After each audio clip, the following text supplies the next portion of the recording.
The cathedral doors had not even closed when the whispers began. 2 brides had walked that same aisle before her. 2 brides had vanished before sunrise. And now Eleanor Fairchild stood at the altar beside the Duke of Bellamy Court, the most feared man in England, and not one person in the room believed she would survive the night. The Duke did not look at her. He looked straight ahead, jaw set, as though this ceremony was a transaction being completed rather than a life being joined. Eleanor looked directly at him, and she did not flinch. Before we begin, subscribe to the Duke's Diary and stay with us until the very end of this story. Tell me in the comments which city you are watching from. I want to see how far this story has traveled. The morning of her wedding, Eleanor Fairchild did not cry. She had told herself she would not. She had been telling herself for 3 weeks ever since the letter arrived from the solicitors Pemberton and Ashby, London, informing her father that the estate dispute had been resolved, the debt settled, and that Miss Eleanor Fairchild was expected at Bellamy Court on the 14th of October as the new Duchess of Bellamy. Resolved, settled, expected. 3 words that meant, your life has been arranged for you. Sign here. She signed. Her mother had wept. Her younger sister Charlotte had gone pale and quiet in the way she always did when she was frightened, but trying not to show it. Her father had not come down from his study at all, which told Eleanor everything she needed to know about how he felt carrying the knowledge that his daughter's marriage had saved him from ruin. Eleanor had folded the letter, placed it inside the book she had been reading, a history of Flemish manuscript restoration, which she had borrowed from the lending library, and now would not be able to return, and gone upstairs to begin packing her tools. Not her dresses first. Her tools. This was, she had decided, still her life. The Cathedral of St. Edmund's in the village of Bellamy Cross seated 200 people. Every seat was occupied, not because the community loved the Duke, not because they wished Eleanor well. They came because they expected something to go wrong, and nobody wanted to miss the moment. Eleanor understood this.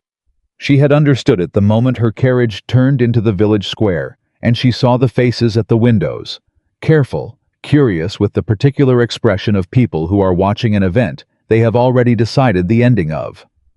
2 previous wives, both gone before morning. She had heard the stories. Everyone had. The first wife, Lady Cecily Darnham, had lasted 5 hours inside Bellamy Court before a carriage was summoned. Nobody had ever heard her full account of what happened. She had married another man within the year and refused all questions. The second wife, Miss Harriet Vane, had not even made it to the estate. She had turned back at the gate. Turned back at the gate. After the ceremony. After the vows. She had simply looked at the iron entrance and told the driver to take her home. And now here was Eleanor Fairchild, standing at the altar in her mother's altered gown and her grandmother's pearl earrings, watching Duke Adrian Whitmore hold himself as still as carved stone, while the bishop spoke the words that would bind them. She studied him. This was her habit: observation, before judgment, detail, before conclusion. Years of working with manuscripts had taught her that the most important information was rarely on the surface. You had to look at the structure, the weight, the places where something had been damaged and then covered over. The Duke was 36. She had known this from the solicitor's letter. In person, he looked neither older nor younger. He looked exactly his age, which was itself unusual. Most powerful men she had encountered seemed to perform either greater youth or greater authority than they actually possessed. He did neither. He stood there and was precisely what he was, a tall man with a controlled face and dark gray eyes, and the particular quietness of someone who had learned that stillness was safer than movement. He did not look at her. Not once. Not during the vows. Not when the bishop pronounced them married. Not when she placed her hand on his arm to walk back down the aisle through 200 watching faces. He looked straight ahead. And Eleanor thought, he is not arrogant. He is bracing himself. The wedding breakfast was held at Bellamy Court, in a dining room that seated 40 and contained perhaps 30 guests, all of them belonging, as far as Eleanor could determine, to the Duke's social obligations rather than to any genuine affection. Lady Margaret Ashford, his aunt, who watched everything with sharp, kind eyes and said very little. Lord and Lady Pemberton, who talked loudly about the estate improvements and ignored Eleanor entirely. Several other names she filed away for later examination. The food was excellent. Nobody seemed to be enjoying it. Eleanor sat at the Duke's right hand and said nothing for the first 40 minutes because nobody spoke to her, and she did not feel the need to perform conversation for people who were not interested in having it. Then the woman on her left, a Mrs. Hartwell, wife of the estate solicitor, leaned toward her with the specific intimacy of someone about to say something that they have decided you need to hear. "You are very calm," Mrs. Hartwell said. "I am generally calm," Eleanor replied. "For someone in your position." "And what position is that?" Mrs. Hartwell looked at her with something that was trying to be sympathy. "My dear, everyone knows about the other two. I know about the other two. And you are not." Mrs. Hartwell searched for the word. "Concerned." Eleanor picked up her wine glass. "Mrs. Hartwell, I have spent the last 4 years restoring manuscripts that most people believed were beyond saving. I have learned that the most instructive thing you can do with a document in poor condition is to stop assuming you know what is wrong with it before you have actually examined it." Mrs. Hartwell blinked. "I'm not certain I follow."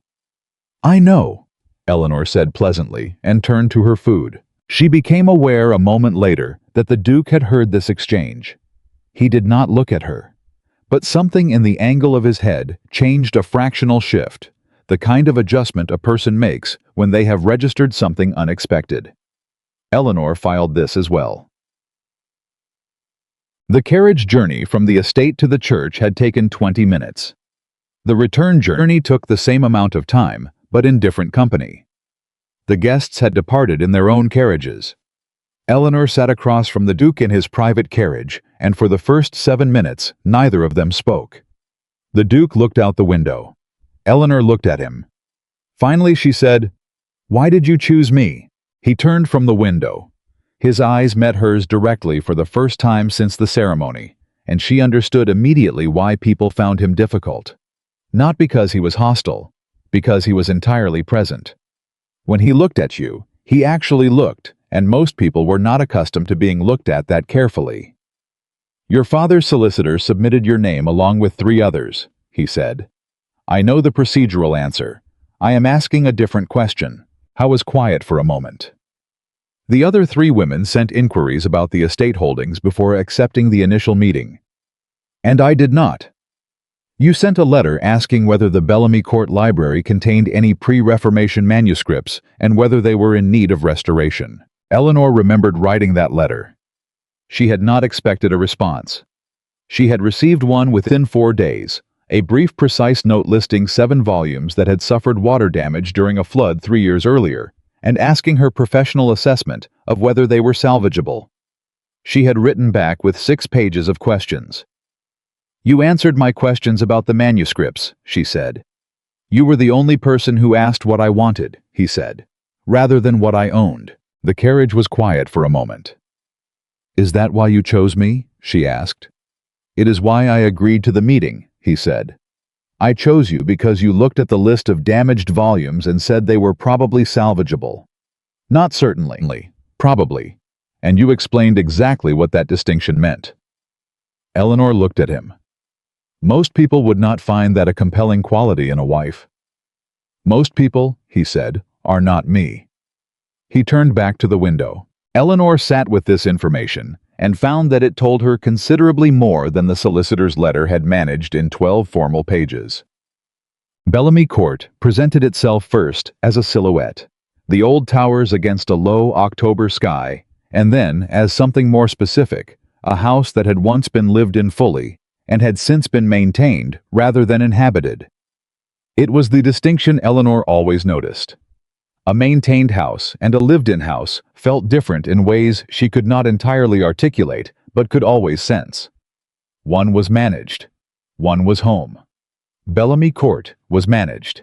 Thomas Graves, the estate manager, met them at the entrance, a compact, efficient man of perhaps 50, who gave Eleanor a brief assessing look, and then very deliberately treated her with the same quiet attention he gave the Duke, which she noted was not nothing.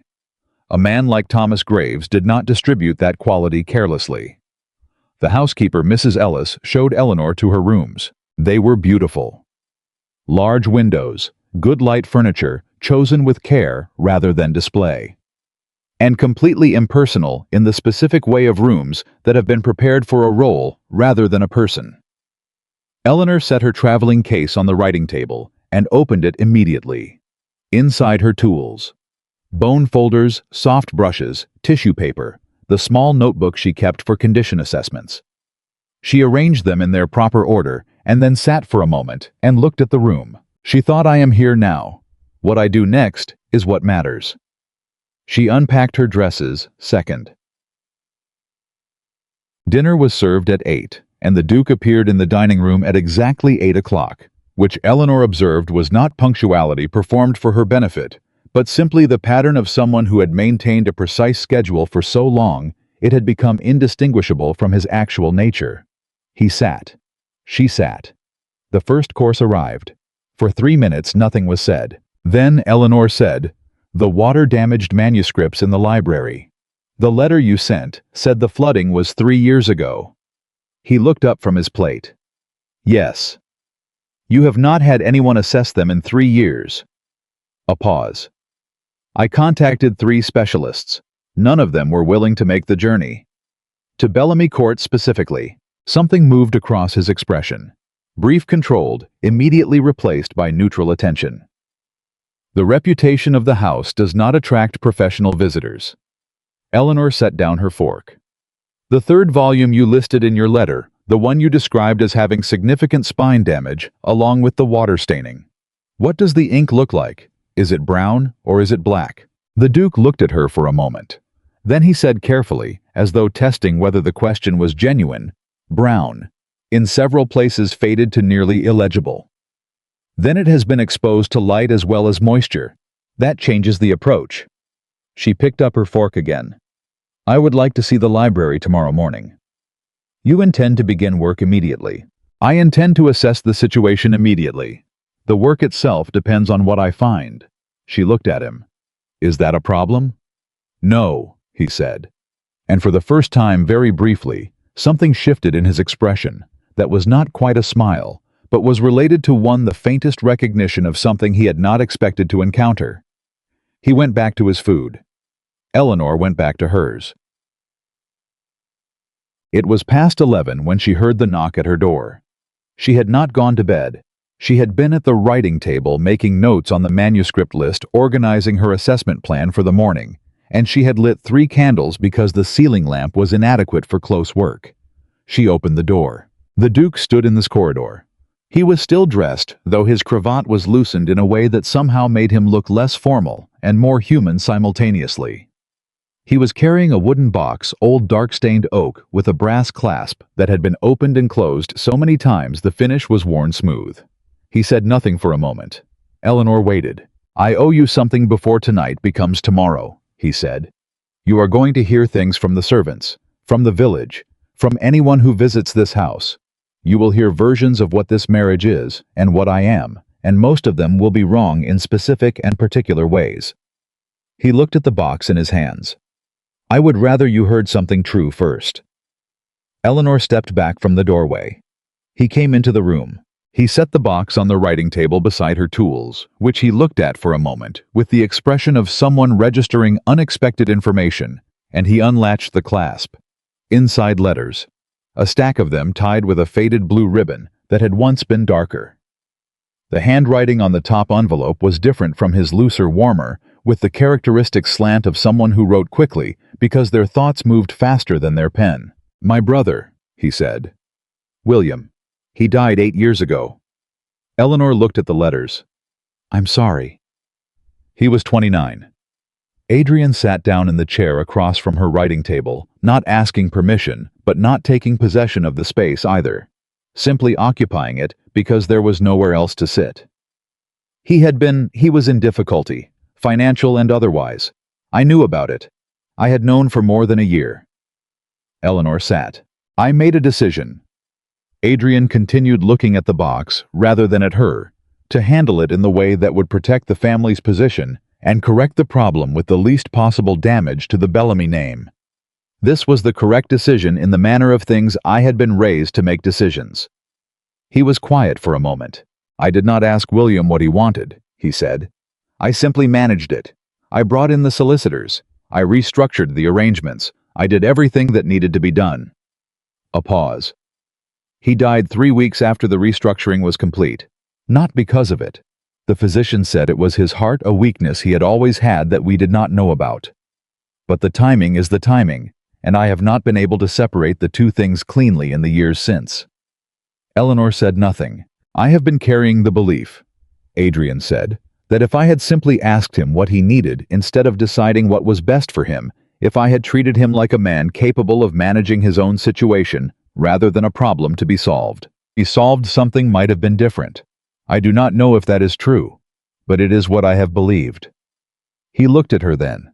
The previous marriages, he said. Both women came here expecting a duke, a position, a transaction. I offered them exactly that because that was all I knew how to offer. When they left, I told myself I was the problem, that I had failed at the fundamental human ability to make a person want to stay.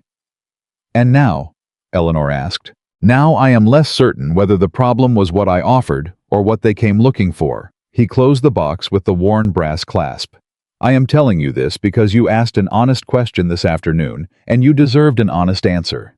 And because whatever this marriage is, I do not want to begin it the way the last two began, with me performing a role and you performing one, and both of us pretending the performance is real. Eleanor looked at him. She looked at the box with the letters and the worn clasp and the faded ribbon.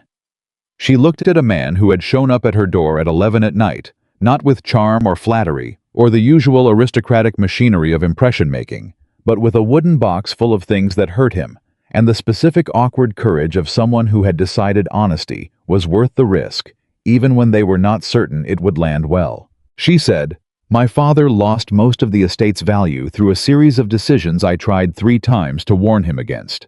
He did not listen because I was his daughter, and he was not accustomed to being advised by his daughter. By the time he accepted the situation, the only resolution available was this one. She paused. I do not say that to make you feel sorry for me. I say it because you have just told me the truth about yourself, and the equal exchange seemed appropriate. Adrian looked at her for a moment. How old were you when you first tried to warn him? 22. I had just begun working with the Hartley Collection manuscript restoration. I understood the numbers clearly enough to see what was coming. And the last time you warned him? 3 months before the solicitor's letter arrived. He nodded slowly. And you still came. Hi as my father, she said simply. And Charlotte is 18 and has done nothing wrong. The cost of the solution falls on me, not on them, which is the correct arrangement. You agreed to marry a man with an extremely poor reputation to protect your family. I agreed to marry a man I had not met because the alternative was worse. Having met him. She paused, considering honestly. I find the situation less alarming than I expected. The almost pause. The thing that was related to a smile, but had not quite become one. That is, he said, the most restrained positive assessment I have ever received.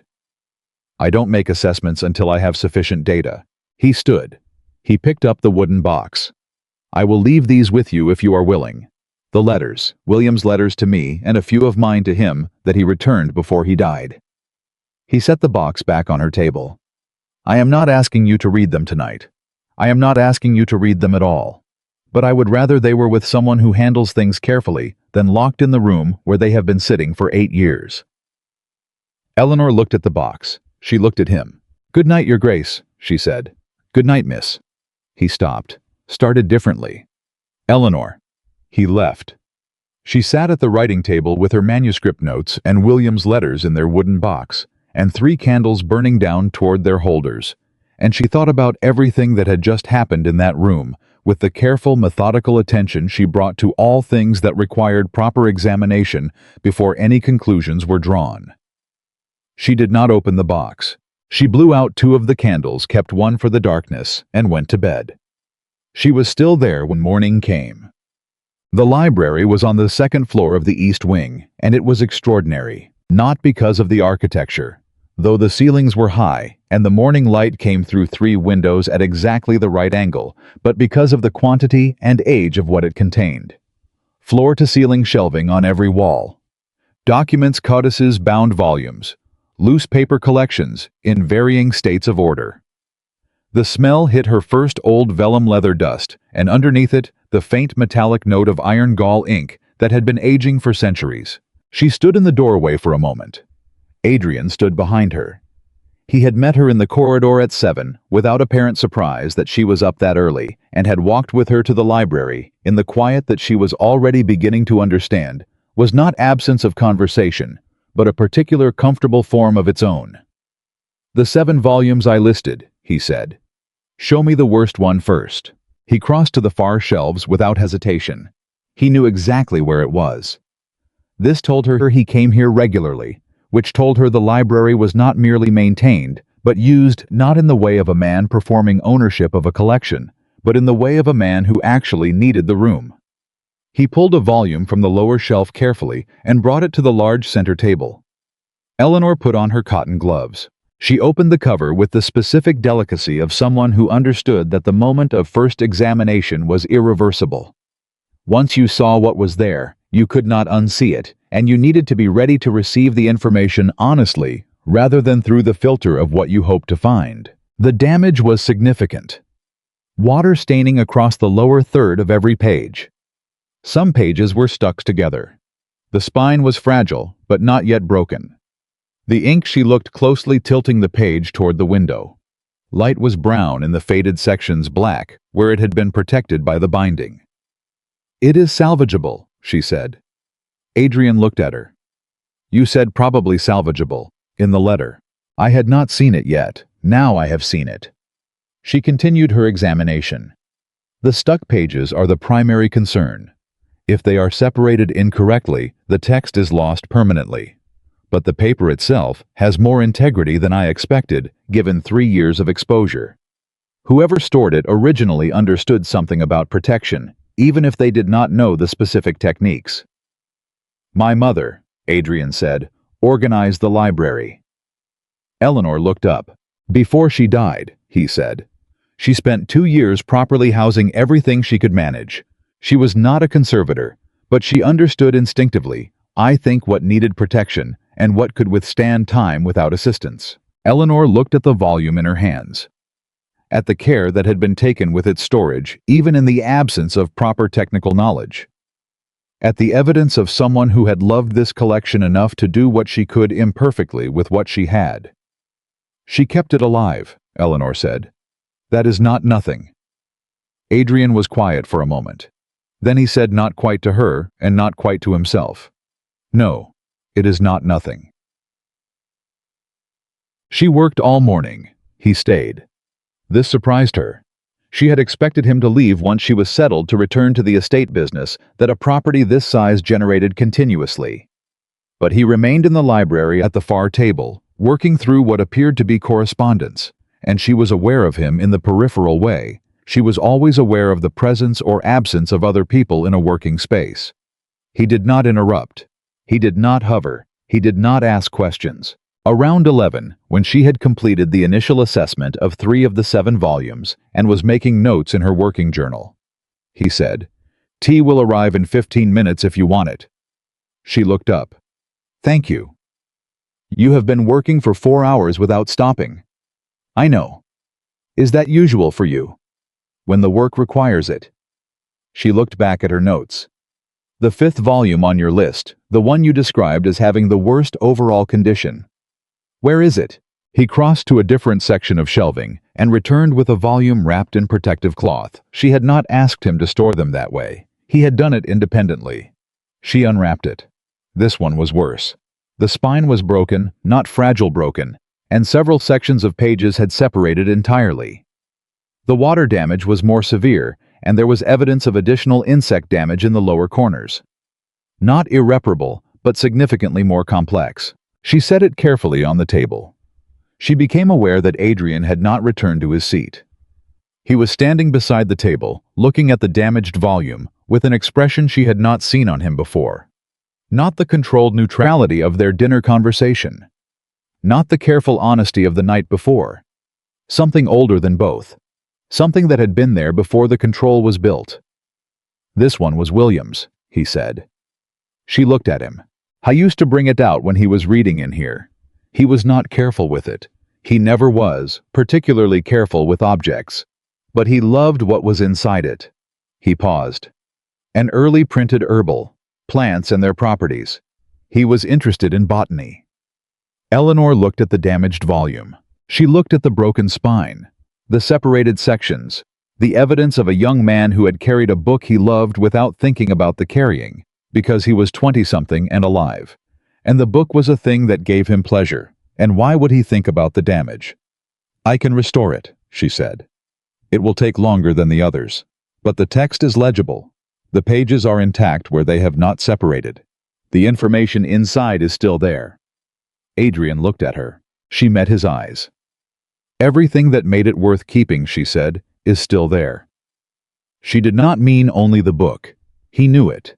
She could see the knowledge registering, not uncomfortable, not defensive, simply present, received. He went back to his correspondence. She went back to her work. The tea arrived exactly when he had said it would. She met Lady Victoria Harrow at 2 o'clock. She had not been warned. This was, she suspected, either an oversight or a deliberate omission, and she was not yet certain which. Lady Victoria was perhaps 60, with the particular bearing of a woman who had spent decades defining the social landscape of a county, and found the experience of being questioned on her conclusions professionally offensive. She arrived in the East drawing room with the confidence of someone who did not require an invitation, because the house was in some meaningful sense, she had clearly decided hers to move through. "Miss Fairchild," she said, looking at Eleanor with the specific thoroughness of an assessment that had already reached its conclusion before beginning. "Lady Harrow," Eleanor said. "I had hoped to be here for the ceremony yesterday. A prior obligation prevented me." She seated herself without being invited to. "I have known Adrian's family for 30 years. His mother was a very close friend." "He mentioned his mother this morning," Eleanor said. A slight pause. "Did he? In the context of the library collection. She organized a significant portion of it before she died." Lady Victoria's expression shifted just barely in the way of someone recalibrating. The mention of the library was not what she had prepared for. "I see. Yes, Helena was devoted to that library." She looked at Eleanor. "I must be candid with you, Miss Fairchild." "Please." "You are not what this family requires in a duchess." "I see. What does it require?" "Someone with the social standing to restore the Bellamy name. The past 2 years have been extremely damaging to the family's position. The failed marriages, the rumors, the speculation about Adrian's character. A woman with the right connections and the right family history could begin to repair that damage." "And I have neither," Eleanor said.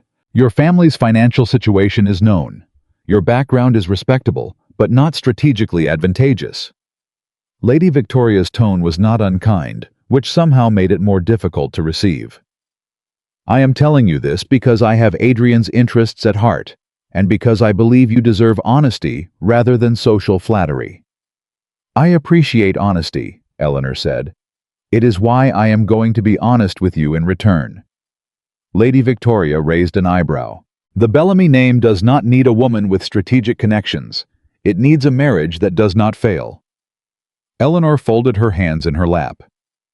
"2 marriages failed here, not because the women were wrong for the position, but because the position was offered without any genuine relationship underneath it.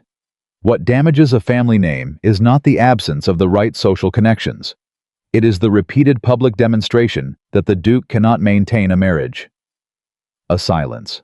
"The way to repair that," Eleanor continued, "is not to find someone better placed. It is to find someone willing to do the actual work." She paused. "That is what I am doing here." Lady Victoria looked at her for a long moment. Then she said, "You are very direct. I find it saves time." Another silence. Different this time, the quality of silence that follows a statement that has landed more squarely than expected. "Adrian's mother," Lady Victoria said finally more quietly, "was also very direct. Helena never said a word she did not mean." She was quiet for a moment. I told her once that it was her greatest flaw. She told me it was my greatest limitation that I thought so. She stood. I will not say I approve, she said. I am not certain yet what I think, but I will say. She paused at the door. You are not what I expected. No one ever is, Eleanor said pleasantly, when examined properly. Lady Victoria left. Eleanor sat in the east drawing room and listened to the sound of the departing carriage and thought that this was only the second day, and she had already made an enemy of the most powerful woman in the county, which was probably not the worst start, but was certainly not the most strategic one. Then she went back to the library, because the 5th volume needed her. She found Adrian in the corridor outside the library at 4 in the afternoon. He was standing still in the way she was beginning to recognize the quality of stillness that was not peace, but the deliberate maintenance of something beneath it. He had a letter in his hand. He had clearly read it more than once. He became aware of her approach, and the letter disappeared into his coat pocket with a smoothness that suggested long practice. Lady Victoria Harrow visited this afternoon, Eleanor said. I know, Thomas told me. She believes I am unsuitable for your family's social needs. I know that as well. He looked at her. What did you say to her? I told her the marriage needed to work, not to impress. She paused. She compared me to your mother. I gather that was not intended as a criticism. Something moved through his expression. My mother was the most uncomfortable person to argue with in this country. She simply waited until you were finished speaking, and then quietly said the thing that dismantled every point you had made. He paused. Victoria never forgave her for being right more often than anyone else. And was she right? Always, he said. About the important things. Eleanor looked at him. What was in the letter? A pause. There is a matter regarding the estate, he said. A legal complication connected to the northern land holdings. It requires my attention in London. When? Next week. How long? 2 to 3 weeks. He looked at her steadily. I can postpone it. Can you? The consequences of postponing are manageable. Eleanor considered.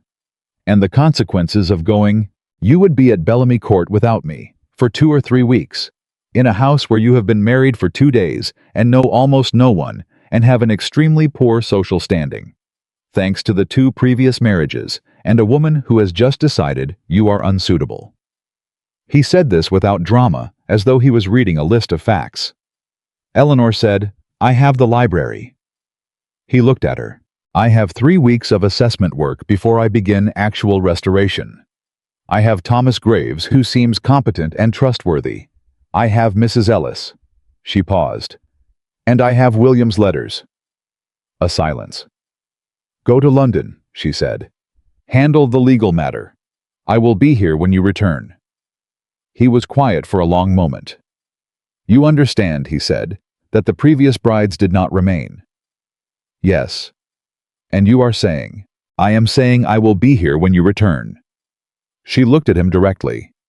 Not as a promise, not as a performance, simply as a fact about what I intend. He looked at her with the full, steady attention she had come to associate with him, the quality of being actually seen rather than assessed. Why? He said. She thought about her answer honestly, the way she had learned from years of working with damaged things that the most important question deserved its true response. Because, she said, I have not finished looking at what is here yet. She went back into the library. She heard him stand in the corridor for a long moment. Then she heard him walk away, and she picked up her tools and went back to the work, and the candles on the table burned steadily in the quiet afternoon light, and somewhere in the old house, a clock struck 4, and Eleanor Fairchild, Duchess of Bellamy, daughter of a man who had not listened, restorer of things that other people had given up on, sat down in the Duke's library and began with great care to examine what had survived. He left for London on a Tuesday. Eleanor stood at the upper window of the library and watched the carriage disappear through the iron gates, and she noticed 2 things simultaneously: that the house became measurably quieter the moment he was gone, and that she minded the quiet more than she had expected to. She went back to the 5th volume. This was what she did when she did not know what to feel about something. She worked. She had been doing it since she was 19, and her mother had told her that a woman who made herself indispensable never had to worry about being discarded, and Eleanor had taken the advice and quietly corrected the underlying assumption she did not work to make herself indispensable. She worked because the work itself was worth doing, and because there was a specific satisfaction in taking something broken and understanding it clearly enough to bring it back. The 5th volume. William's Herbal was on the table in front of her. She had spent the previous day completing her initial assessment and was now moving into the first stage of actual treatment humidification of the stuck pages. It was slow work, painstaking. The kind of work where if you moved too quickly, you destroyed in 30 seconds what had survived 300 years. She was good at not moving too quickly. Mrs. Ellis brought tea at 10 and stood for a moment looking at the table with its careful arrangement of tools and documents, with the expression of someone encountering an entirely new species of human activity. "Will you be needing anything else, Your Grace?" she asked. Eleanor looked up. The title still arrived as a small surprise, not unpleasant, simply unfamiliar, like wearing a coat that had not yet been broken into her particular shape. "I will need a second lamp this afternoon," Eleanor said. "The light shifts after 3 o'clock, and I need consistent illumination for the fine work." "Of course." "And Mrs. Ellis, the room adjacent to the library, the one that is currently used for storage. I would like to assess whether it could be converted into a proper conservation workspace. Better temperature control than the library itself, and I would need a sink if the plumbing allows." Mrs. Ellis blinked. Yes, I can speak with Mr. Graves about that." "Thank you." The housekeeper moved toward the door and then stopped. She turned back with the expression of someone who has decided to say something they have been considering for several days. "The other two," she said. "The previous mistresses of the house. Neither of them came up to the library. Not once." She paused. The first asked immediately for a full accounting of the estate's income. The second wanted a list of the social engagements she would be expected to host. She looked at Eleanor steadily. "I mention it only because you asked about the manuscripts, in your first letter, before you had agreed to anything." "I know," Eleanor said. "His Grace read that letter 3 times, Mrs. Ellis said. I saw it on his desk on 3 separate mornings." She left. Eleanor looked at the 5th volume. She thought about a man reading a letter about manuscripts 3 separate times. She went back to work. The letters from William arrived in her mind on the 3rd day. Not because she opened the box, she had not opened the box, but because she became aware working in the library that the box was sitting on the corner of her writing table, exactly where Adrian had placed it, and that its presence was a kind of conversation she had not yet decided to have. On the 4th evening she opened it. She had told herself she would not read them, that she would simply organize them, assess their condition, determine whether they needed any conservation attention. This was a professional assessment. Nothing more. She sat down and untied the faded blue ribbon and took out the top letter. The handwriting was exactly what she had expected from Adrian's description: loose, warm, quick. William wrote the way people wrote when they were not thinking about the writing, but about what they needed to say. The letters were dated across a period of 6 years, the earliest from when William was 23, the latest from 3 months before he died. She read 2 before she stopped herself, not because the content was private, though it was, but because what she had read in those 2 letters had changed the shape of what she thought she understood about this house, and she needed time to sit with the new shape before she absorbed any more. In the first letter, William wrote Adrian, "You are doing it again. The thing where you solve the problem without asking the person whether they wanted the problem solved. I know you mean well. I know it is how you were taught. But I am not a problem, and I would very much appreciate being consulted before you consult the solicitors. In the second, I am not angry at you. I want to be clear about that. I know you think I am, because that is what you assume when someone does not immediately thank you. But I am not angry. I am tired of being managed. There is a difference, and I think you know that even if you have never admitted it." Eleanor retied the ribbon. She sat in the lamplight with the wooden box in front of her and thought about a man who had spent 8 years believing his management of his brother had been the wrong thing, had perhaps accelerated the wrong outcome, and whether those 2 letters confirmed that fear or complicated it. She could not decide. She put the box in the drawer of the writing table and went to bed. She did not sleep well. Thomas Graves knocked on the library door at 9 the next morning with a letter in his hand and an expression that was carefully neutral in the specific way of someone managing the delivery of news they are not certain will be well received. "From His Grace," he said. She opened it. The handwriting was nothing like William's. It was precise, controlled, the letters formed with the same quality of attention that characterized everything about him. Brief. 2 paragraphs. The legal matter is more complex than anticipated. The northern land dispute involves a prior claim that was apparently not fully resolved when the property was transferred to my grandfather's estate.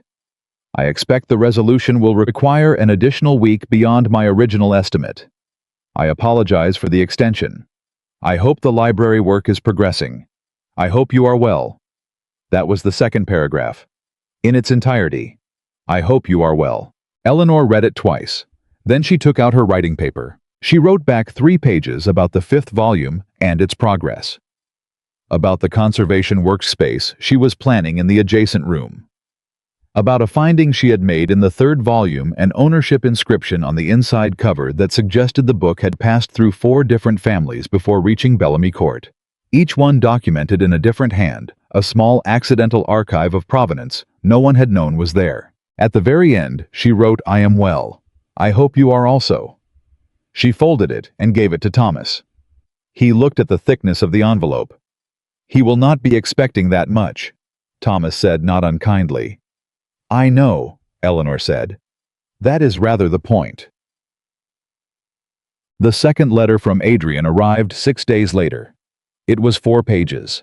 She read it sitting at the library table with her tea going cold beside her, and she read it twice, and then she set it down and looked out the window and thought, there he is. The actual person. The one who reads letters 3 times and keeps his dead brother's damaged books and shows up at doors at 11 o'clock with wooden boxes because he has decided that honesty is worth the cost of being exposed.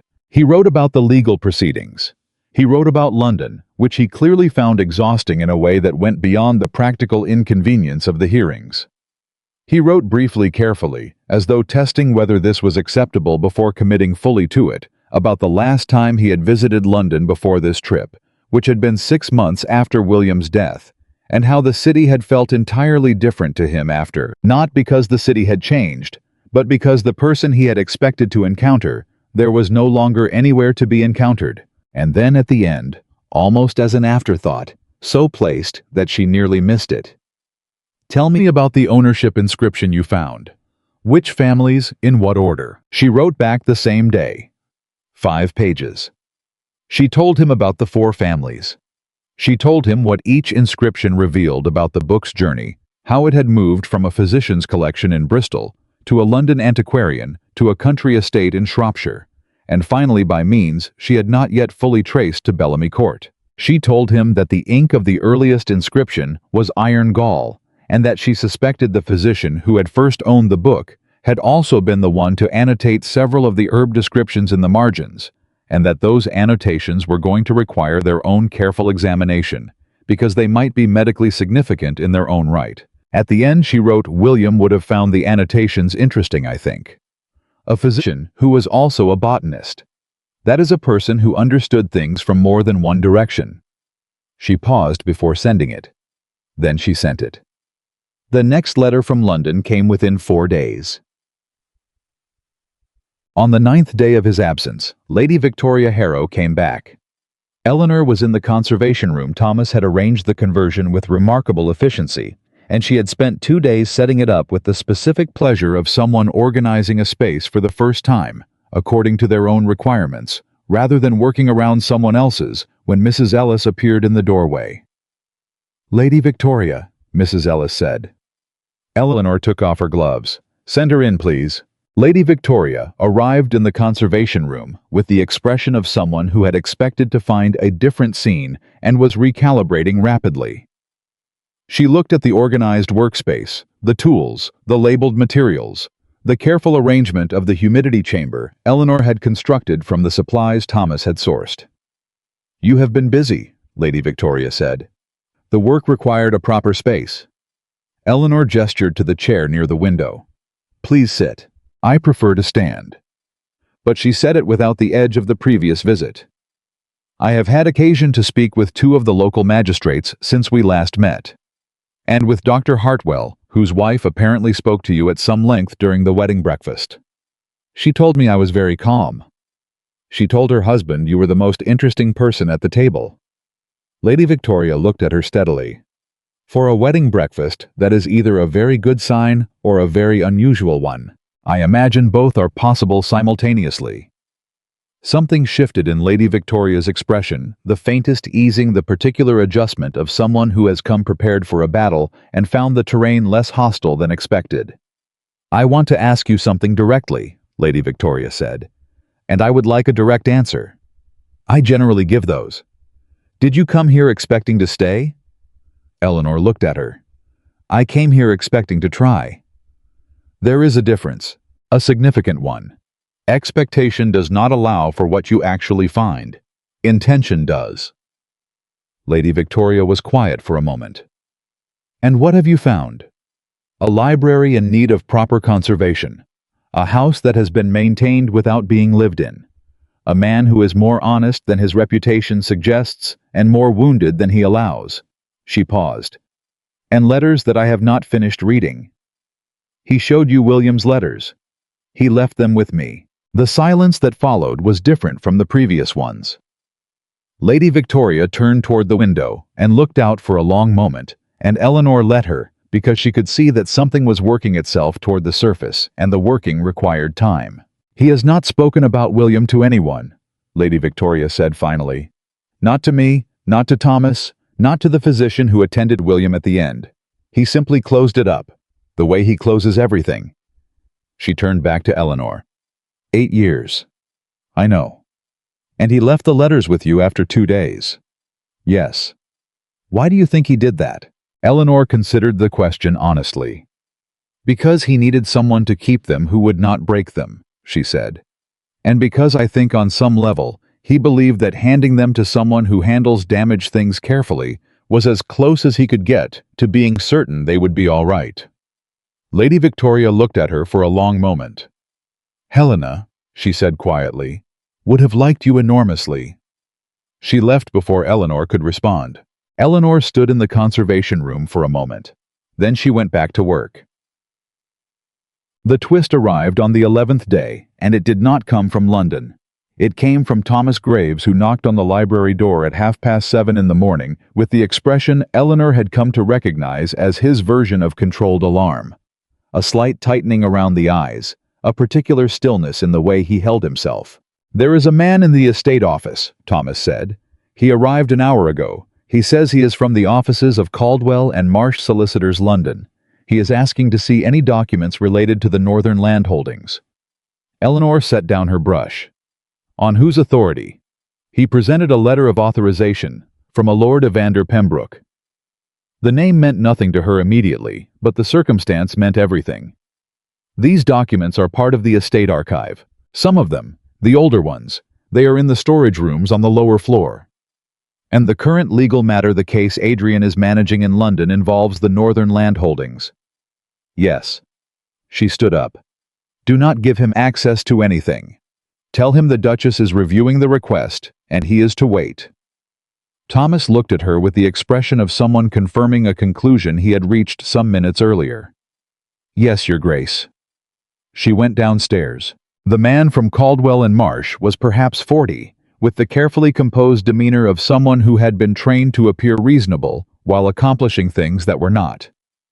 He was dressed well. He was holding a letter. "Your Grace," he said with the specific deference of someone who did not actually consider her an authority. "Mr." She waited. "Aldridge, I am a representative of Caldwell and Marsh on behalf of Lord Pembroke. And Lord Pembroke's interest in the Bellamy Court archive is what precisely? Lord Pembroke has reason to believe that certain documents related to the northern land transfer contain irregularities that are directly relevant to the legal case currently before the London court." Eleanor looked at him. Documents in a private estate archive. Documents that may constitute relevant evidence in a legal proceeding. A proceeding in which Bellamy Court is the defending party. She paused. Mr. Aldridge, are you under the impression that you are entitled to access a private archive on the authority of the opposing party in a legal case? A very brief pause. The letter of authorization is signed by Lord Pembroke, who has no authority over this estate, and whose interest in accessing these documents is, to say the least, not neutral. She looked at him steadily. I am going to write to my husband's solicitors this morning and ask them to confirm whether this request has any legal standing. Until I receive that confirmation, no documents from this archive will be made available to anyone. She paused. You are welcome to wait for a response. It may take several days. Aldridge looked at her. She looked back. I will convey your position to Lord Pembroke, he said finally. Please do. He left. Eleanor stood in the estate office after he had gone and thought carefully about the shape of what had just happened. Then she went upstairs and wrote 2 letters, one to Adrian's London solicitors, precise and clear, describing what had occurred, and one to Adrian himself. She wrote to Adrian first. She told him exactly what had happened. She told him what she had done. She told him that she had not given access to anything, that she had not agreed to anything, and that she believed this was connected to the case he was managing, that someone was trying to access documents from the Bellamy side, while the Duke was occupied in London and the estate was presumably without proper oversight. She did not tell him what to do about it. He was a man who had been making decisions about his estate for 15 years. She simply told him what she had seen. She added at the end, "The 5th volume's stuck pages are separating cleanly. I expect to have them fully humidified and ready for treatment by the time you return." William's annotations in the margin of the 3rd chapter are exactly what I expected. He understood the subject well enough to disagree with the original author on 2 points and was not shy about saying so. She sealed both letters and gave them to Thomas. Thomas looked at the first letter to the solicitors and then at the second. "He will want to come back," Thomas said. "I know," Eleanor said. "Tell him I said there is no need. The situation is managed." Thomas allowed himself the smallest possible expression of satisfaction.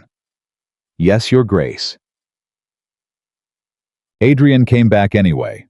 Not immediately. The legal proceedings required 3 more days, but he returned on the 14th day instead of the 17th, and he did not send advance notice, and Eleanor was in the conservation room when she heard his carriage in the courtyard below. She did not go down. She finished the section she was working on. Humidification required sustained attention and could not be abandoned mid-process, and then she removed her gloves and washed her hands and went down to the entrance hall. He was standing with Thomas. They were speaking in low voices, and he stopped when he saw her at the top of the stairs. He looked tired. Not the performed exhaustion of social obligation, but actual tiredness, the kind that settles into the line of a person's jaw and the set of their shoulders after too many days of managing difficult things in unfamiliar company. She came down.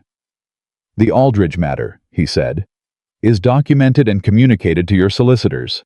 They have confirmed the request had no legal standing and have sent correspondence to Caldwell and Marsh to that effect." He looked at her. "You handled all of this in 4 days. It did not require more time than that." "Pembroke," he said. The name came out with the particular flatness of something that had a longer history than he was currently disclosing. "You know him. He has been interested in the northern land holdings for 3 years. He wanted to purchase the eastern parcel of the northern property when my father's estate was being reorganized. I declined." He paused. "The legal case in London is his. He is the one who filed the prior claim." Eleanor absorbed this. "He sent someone to the archive while you were in London managing his case." "Yes." "He was hoping to find something or hoping to remove something. Either one would serve his purpose." Adrian looked at her directly. "You were alone here. He would have counted on the house being without proper authority." "He miscounted," Eleanor said simply. Something shifted in his expression, not the almost smile, not the controlled acknowledgement. Something more direct than either. Something that arrived and stayed rather than being managed back into neutrality. "Thank you," he said.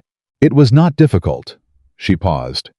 "Though I should tell you in going to the archive to confirm what we had and what was sensitive, I noticed something." He waited. "The box containing the Northern land documents from the 1780s has been opened recently. Not by me. The archival tissue I placed over the documents when I did my initial organization assessment has been disturbed, and one of the folders is out of sequence." The change in his expression was immediate and not controlled at all. "When?" "I cannot determine the exact date. But the tissue was in order when I completed the initial assessment 10 days ago, and it was disturbed when I checked the morning after Aldridge's visit." "Before you sent him away," Adrian said. "Before I sent him away." She held his gaze. "He arrived," he said, "an hour before Thomas came to find me. He was alone in the estate for that hour. Thomas was in the outer grounds." Adrian was very still. "The documents themselves are intact," she said. "I checked every page. Nothing has been removed. But someone looked through them. To know what is there." "Yes." He turned toward the estate office without another word. Eleanor followed. I went directly to the archive room, and she went with him, and he opened the box she had indicated and went through it with the focused precision of a man who knew exactly what he was looking for and exactly what it would mean if it was not there. It was there. A deed of transfer. Handwritten. 3 signatures at the bottom. He held it up to the light and examined it for a long moment. "This document," he said, "is the original transfer of the Northern land from the prior estate to my grandfather. If it were to go missing—" He stopped. "Pembroke's claim is based on the assertion that the transfer was never properly completed. If this document cannot be produced, his case becomes significantly stronger." "Then he came to see if it existed," Eleanor said, "and now he knows it does." "Which means," Adrian said, "that his next move will be to attempt to make it disappear through other means." He set the document down with great care and looked at her. "I need to have this document properly secured," he said. "And I needed to have the rest of this archive formally cataloged and protected before any further proceedings." "I can do the catalog," Eleanor said. "I have already done a preliminary assessment. A full formal catalog would take 2 weeks of concentrated work, but it would create a complete documented record of every item in the archive dated, described, signed. If anything were to go missing afterward, the record would establish both the existence and the absence." He looked at her. "I know how to document things," she said. "That is in the end what restoration is. It is the systematic process of proving that something existed in a specific form at a specific time, and that its current state is understood and recorded." "Yes," he said. "Do it." "Then, I read your letters." She waited. "All of them, several times." He looked at the archive box in front of him. "You wrote about William's annotations, in the herbal." "Yes. I used to argue with books," Adrian said. He said if an idea was not worth arguing with, it was not worth reading. He would read passages aloud at dinner, and then refute them point by point, and then concede the parts he agreed with. His voice was very even. It was infuriating and extremely entertaining simultaneously. Eleanor said nothing. She simply stayed present. "I did not know the annotations were there," Adrian said. "I did not think to look inside the book itself. I thought the damage made it—" He stopped. "I thought it was lost." "It is not lost," Eleanor said. "None of it is lost. It is damaged, and it needs careful work, but the content is there. William is there in those margins, disagreeing with a physician who has been dead for 300 years and making excellent points about it." Adrian pressed his lips together for a moment. "I would like to see them," he said.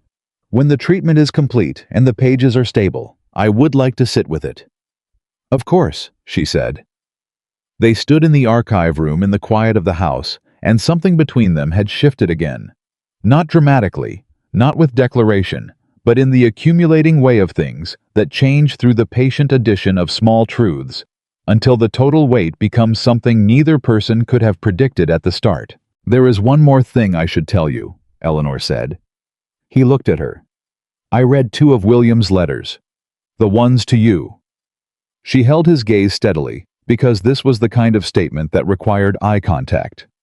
"I told you I would not read them. I read 2 before I stopped myself." He was very still. "I am telling you because you told me the truth about your marriage and your brother on the first night, and I do not want to be in a position where I know something about you that you do not know I know." He said nothing for a long moment. "What did they say?" he asked finally. "That he was not angry at you," she said. "That he was tired of being managed, and that he knew the difference." She paused. "He also said in the first letter that he knew you meant well. He was very clear about that. He knew you meant well." Something moved through Adrian's face. Something old and specific and long-held. "He was always clear about things," Adrian said quietly, "even when they were difficult things." "Yes," Eleanor said. "He sounds as though he was." They stood there together in the archive room beside the box, with the document that proved the land had always been theirs, and Eleanor thought that this was the shape of the actual work. Not the dramatic revelations, but the quiet accumulation of honesty. Small truth added to small truth, until the total became something that could hold weight. She picked up her assessment notebook. "I will start the full catalog tomorrow morning," she said. "Good," he said. He did not leave immediately. He stood for a moment longer, the way he sometimes did, as though deciding whether there was something else that needed to be said. "You stayed," he said. "I told you I would." "Yes." He looked at her. "You did." She went back to her work. He remained in the archive for another hour, going through the Northern Land documents, with the systematic attention of someone who was making certain nothing else had been disturbed, and she catalogued beside him, and neither of them spoke much, but the silence was comfortable in the way of people who have found, without quite planning to, that they work well in the same room, outside the house. The October afternoon was failing toward evening. The lamps would need to be lit soon. Mrs. Ellis would appear at the library door in an hour, with the announcement that dinner was ready. The archive box sat on the table between them, the deed of transfer safely inside it, the contents intact, and on the far shelf in its new archival housing. William's Herbal waited quietly for the moment. Its pages were stable enough to be opened, and its margins read by the one person left who understood what they meant. The catalog took 11 days. Eleanor had estimated 2 weeks, but she worked faster than she had predicted, partly because the archive was better organized in its underlying structure than its surface conditions suggested, and partly because she had developed the specific, focused momentum that came from knowing the work mattered beyond its own boundaries. Every item she documented was one more piece of the record that Pembroke could not erase. Every entry she signed and dated was a small act of protection disguised as professional practice. Adrian worked beside her for most of it. Not every hour. The estate had its own demands, and he was a man who ran a property of several thousand acres with the attention that required. But he was there in the mornings consistently, and sometimes in the late afternoons, and he had developed the habit of arriving with 2 cups of tea from the kitchen, rather than waiting for Mrs. Ellis to bring them, which Eleanor noticed and did not remark upon, because it was the kind of thing that was more significant without commentary. They worked well together. This continued to surprise her, though she was no longer certain why it should. She had catalogued in many houses over the past 4 years, working for families who hired her for weeks at a time, living in their spaces, navigating their particular rhythms, and she had learned that the quality of a working space was almost entirely determined by the people who occupied it. Adrian was precise. He did not ask unnecessary questions. When he asked questions, they were good ones. And he had the rare quality of being able to be present in a room without requiring the room to organize itself around his presence. On the 7th day of the catalog, he picked up a folder of correspondence from the 1750s and said without preamble, "My grandfather built the northern wall using the labor of 6 tenant families. He paid them below the going rate and told them it was a condition of their continued tenancy." Eleanor looked up from the ledger she was documenting. "I found a letter about it last year," he said, "in this same archive. I did not know how to respond to the information, so I returned it to the box and did not think about it further." She waited. "I have been thinking about it since he said, whether acknowledging it matters, whether there is any meaningful thing to be done with the knowledge at this distance." "Those families," Eleanor said, Are any of their descendants still tenants on the estate? He looked at her. A pause. 3 of the 6 original families. Yes. Then there is something to be done, she said. The acknowledgement does not undo what happened, but it is honest, and honesty has value independent of what it resolves. He was quiet for a moment. Then he wrote something in the small notebook he kept beside him, and returned to the correspondence he had been reviewing. She went back to the ledger. After a moment, he said, "You do that." Do what? Answer a question that most people would call unanswerable by finding the part of it that has an answer and responding to that part. It seems more useful than declining to engage entirely. It is, he said. It is also somewhat unnerving if I am honest. Why? He considered. Because I am accustomed to being the person in the room with the clearest assessment of a situation. You are frequently clearer. Eleanor looked at him. Does that trouble you? It did initially, he said. It no longer does. She went back to work, but she carried the statement with her for the rest of the morning, like something she had not expected to find and was not yet certain where to put. The 5th volume was ready on the morning of the 8th day. Eleanor had been working toward this moment for 3 weeks. The humidification, the careful separation of the stuck pages, the consolidation of the fragile sections, the treatment of the water-stained areas, with the specific patience that good conservation required. She had worked on it in the early mornings before Adrian arrived, and in the evenings after he had gone, because some work required solitude, and this was that kind of work. She brought it to the library table after breakfast. It is ready, she said. Adrian was across the table with the catalog ledger. He looked up. He looked at the volume. Something in his face went very quiet. The pages are stable, she said. The stuck sections have separated cleanly. You can handle it now with normal care. It does not require gloves any longer, though I would recommend keeping it away from direct sunlight and moisture. She paused. The annotations are legible, all of them. He did not reach for it immediately. She understood this. She had seen it before, the particular hesitation of someone who wants something and is briefly afraid that receiving it will be different from wanting it, that the reality will not hold the meaning they have been assigning to it from a distance. Take your time, she said quietly, and went back to the catalog. She heard him pull the volume toward him. She heard the careful sound of pages being turned slowly with attention.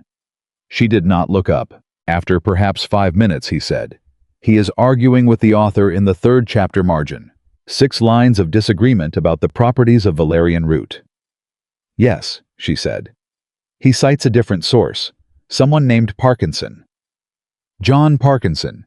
He had 3 of Parkinson's volumes in his rooms." A pause. He used to cite Parkinson the way other people cite their own opinions, as though the man had said what William was already thinking and simply had the advantage of being published. Eleanor smiled at the ledger she was documenting. She heard another page turn. "Here," Adrian said. His voice had changed. Not the controlled evenness of their usual conversation, something lower, more stripped. He wrote in the margin of the 5th chapter. He wrote, A would say, "This is impractical." A is sometimes wrong about what is practical. Eleanor looked up.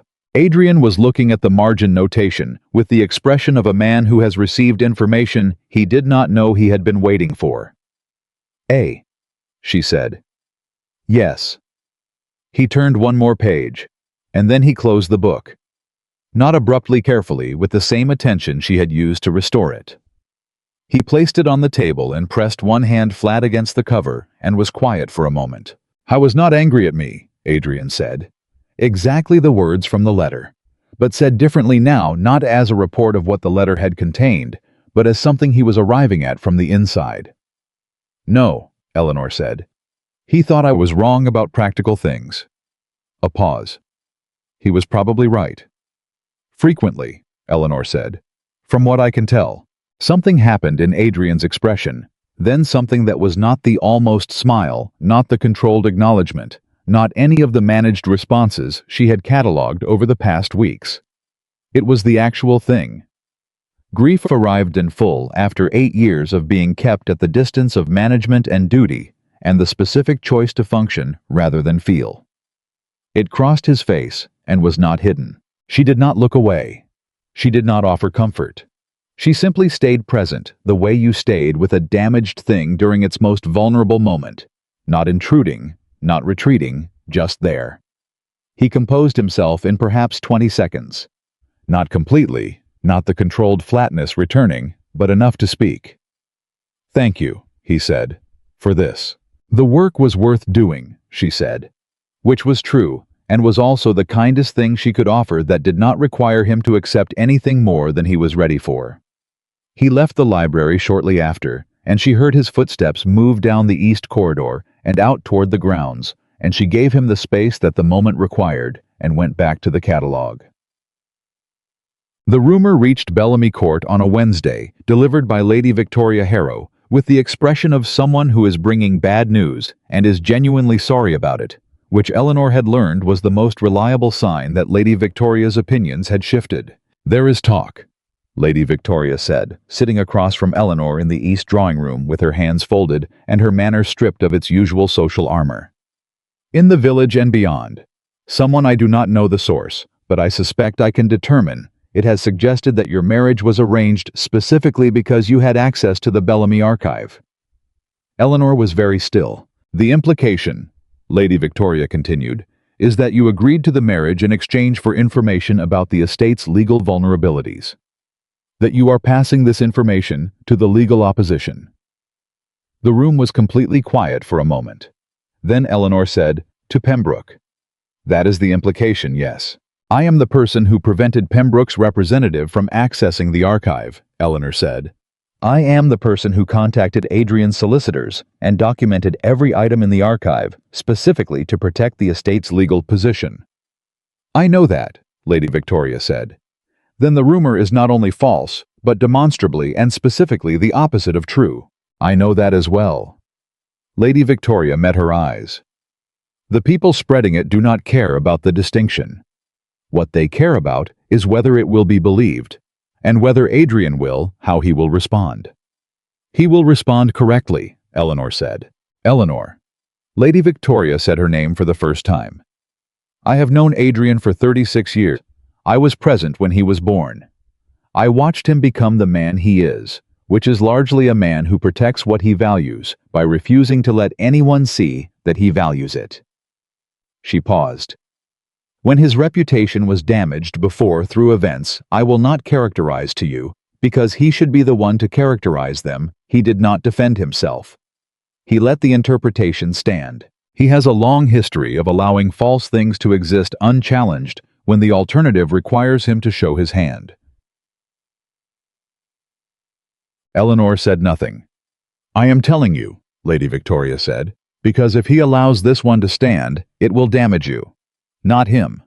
The rumor is designed to appear to damage him, but the practical harm falls on you. It is your character being questioned. And a woman whose character is publicly questioned in her first month of marriage in this county carries that question for a very long time." Eleanor stood. "Where did you hear it?" "A dinner at the Pembroke estate 2 nights ago. Several guests were present, including 3 members of the county magistrate's social circle." "Pembroke," Eleanor said. "He is creating the conditions for the hearing." Lady Victoria frowned. "What hearing?" "The legal case in London has not gone the way he expected. The document he was looking for in the archive is intact. The legal arguments are not resolving in his favor." Eleanor moved toward the writing desk. "So he is opening a second front. If the Duchess of Bellamy is discredited before the case concludes, the Duke's position is weakened, regardless of the legal merits." She wrote a note and rang for Thomas. Lady Victoria watched her. "What are you doing?" "Asking Thomas to find out which magistrate's circle members attended that dinner." She folded the note. "And then I am going to tell Adrian. He has been out on the north grounds all morning." "I know where he is," Eleanor said. She went to find him. How was near the northern wall, the one his grandfather had built. He was talking to a man she had not met, perhaps 60, with the weathered look of someone who had worked outside his whole life. When he saw Eleanor approaching, he said something brief to the man and moved toward her. He read her expression before she spoke. "What happened?" She told him. She told him plainly without softening it, because softening it would not serve either of them. Pembroke. The dinner. The rumor. The targeting of her character specifically. The timing relative to the London case. He listened without interrupting. His jaw set as she spoke, not the controlled flatness, but something colder and more focused than that. The expression of a man who has been patient for a long time and has just encountered the outer limit of that patience. When she finished, he said, "He is not wrong that it is effective." "No," she said, "he is not. A rumor of this kind in this county. I know what it does." She looked at him directly. "I also know what it requires to counter it, and I want to be honest with you about the fact that what it requires is something you have not historically been willing to do." He looked at her. "You will need to defend me publicly," she said. "Not through legal channels, publicly, at a social event before the right people in a way that cannot be misread or reinterpreted." She paused. "Lady Victoria tells me you have a history of allowing false things to stand unchallenged. I am telling you that this time the cost of that choice falls on me and not on you." He was very quiet. "I am not asking you to be comfortable with it," she said. "I am asking you to do it anyway." "When?" he said.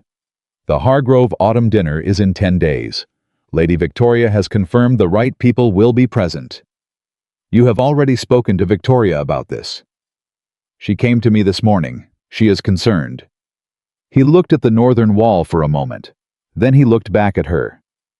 "You are asking me to make a public statement about our marriage." "I am asking you to make a public statement about me," she said. "The marriage is incidental." Something shifted in his expression. The precise identification of the distinction she had just drawn and what it meant that she had drawn it.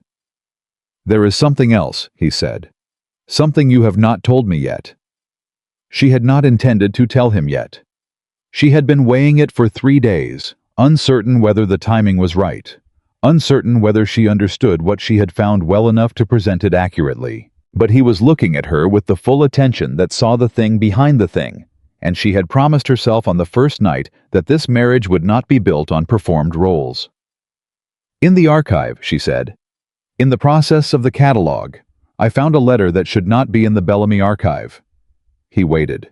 "It is addressed to Pembroke, not from your family, to him. It was filed with correspondence from the 1780s, which is where someone would put something if they wanted it to be difficult to find buried among papers that most people would not examine carefully. How did it get there? I don't know, but I think Aldridge did not come to remove the land deed. I think he came to remove this letter." She held his gaze. "I think he came to find out whether it was still there and whether we knew it existed."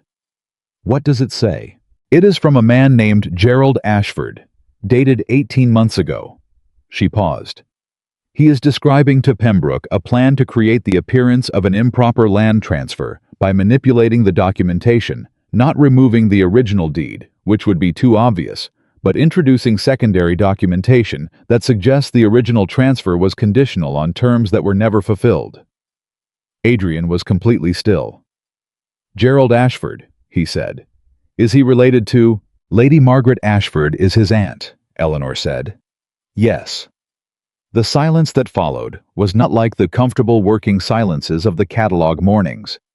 It was the silence of something large being turned over, slowly examined from all sides, its implications measured.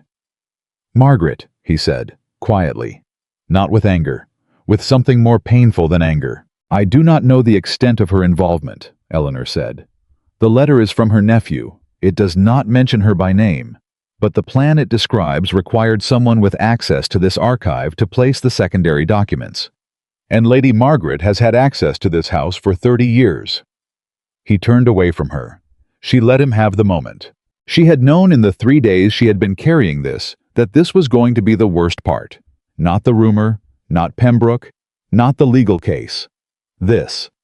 The possibility that the person who had sent her here, who had told Adrian she was worth trusting, who had sat in Eleanor's shop and spoken about Helena and manuscripts and the particular quality of people who create a certain kind of quiet, that this person had also simultaneously been part of something that could have destroyed the estate. He turned back.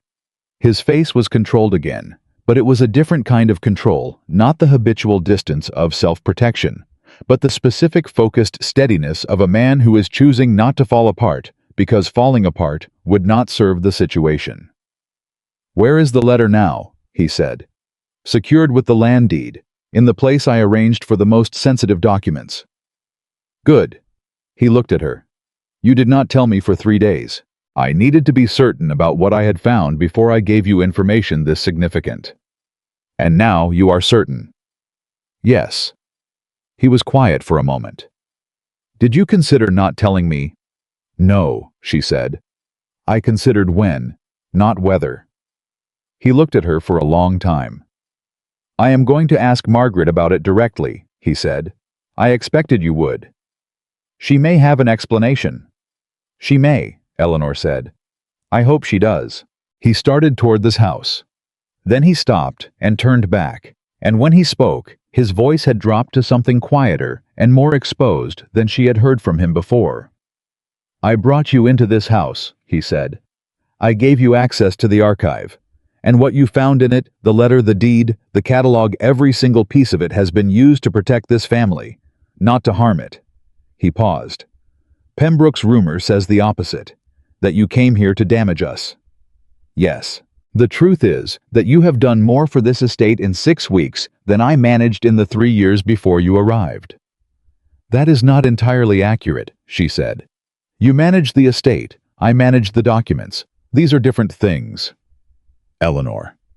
He said her name with the weight of someone who needs the person they are speaking to actually hear them. "I am trying to thank you." "I know," she said. "You are welcome." He almost smiled. The real one, the complete version that arrived more frequently now without the long approach of the almost. "Come with me," he said. "When I speak to Margaret. I want you there." She had not expected this. She had not expected this. "Why?" she asked. "Because you found the letter. You understood what it meant. And because—" he paused. "Because I have spent a long time managing difficult conversations alone. I find I no longer prefer it." She fell into step beside him. Lady Margaret was in the west sitting room. She was embroidering a skill Eleanor had noted she deployed in social situations, the way other people deployed tea as a method of controlling the pace of a conversation while appearing occupied. When Adrian and Eleanor entered together, she looked up with an expression that was warm and entirely without surprise.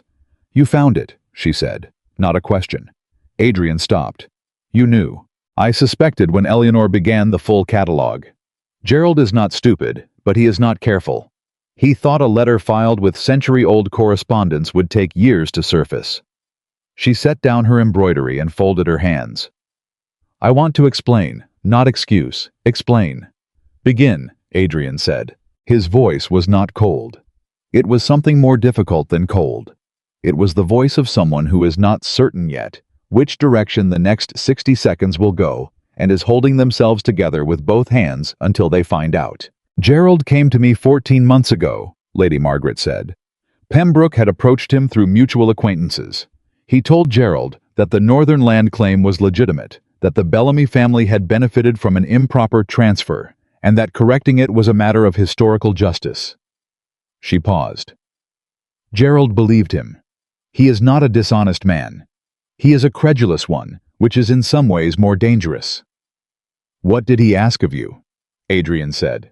"Access to the archive, nothing more. He said he needed to verify whether certain documents existed. I told him I would not let him into the archive personally, but that I could tell him what I knew of its contents." She looked at Adrian steadily. "I did not tell him about the land deed specifically. I told him the archive was extensive and that locating any specific document would require someone with real expertise." "And the letter he placed in the archive?" Her composure cracked slightly, just around the edges. "I did not know about that. I knew he visited the house once while you were in London the previous year. I let him in believing he only wanted to look at the correspondence sections. I did not know he had placed anything." "You let him in," Adrian said. "Yes." She did not look away. "I let him in, without telling you, because I believed at the time that the claim might be legitimate, That perhaps there were circumstances in the family history I did not know about, and I thought examining the archive independently was less harmful than involving solicitors. She paused. I was wrong. I understand that now with complete clarity. Margaret. Adrian's voice was not forgiving and not condemning. It was the voice of a man arriving at a truth that is more complicated than it should be. You have been in this house for 30 years. You sent Eleanor here. Because I was trying to correct my mistake, she said simply. When the legal case began and I realized what Gerald had helped create, I understood that the archive needed proper attention. A professional who could identify what was there and what should not be there. She looked at Eleanor. I chose you specifically because you would be thorough, because you would find everything. Including the letter, Eleanor said. Including the letter. A pause. I could not tell Adrian what I had done without telling him about Gerald, and telling him about Gerald would have destroyed a relationship Adrian values without giving him the means to address the underlying problem. I needed the problem addressed first. The room was very quiet. You used me, Eleanor said. Not with anger, with the specific clarity of someone naming a fact accurately. Yes, Lady Margaret said. I used you, and I am sorry for it. You came here in good faith, and I gave you incomplete information about what you were walking into. She held Eleanor's gaze. What I did not anticipate was that you would find the letter and tell Adrian immediately. I expected you would. I expected you were trustworthy. But I did not expect that Adrian would, that the two of you would. She stopped, started differently. I expected a professional arrangement. I did not expect what this has become. What do you think it has become? Adrian asked.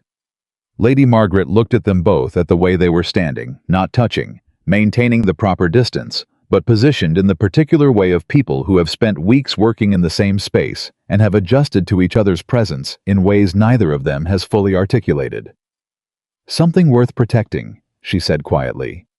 Which is why I am telling you everything now, rather than continuing to manage it. Adrian was quiet for a long moment. Then he said, Gerald, where is he now? In London. He does not know the letter has been found. He is going to speak to Pembroke's solicitors about his testimony for the hearing. Adrian looked at Eleanor. Pembroke is planning to call him as a witness, to describe his examination of the archive, which Gerald believes supports the claim of improper transfer. But if Gerald is questioned under oath, Eleanor said, and he describes placing the letter in the archive, his testimony destroys Pembroke's case from the inside, Adrian said, and establishes that the documentation Pembroke's claim is built on was fabricated. Gerald will not do it voluntarily, Lady Margaret said. He is not dishonest, but he is afraid. Pembroke has influence over his professional situation. He will not need to do it voluntarily, Eleanor said. Both of them looked at her. I have the letter.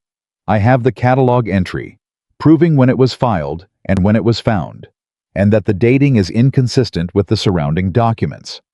I have the archive record showing every item in its correct location before the letter appeared. She paused.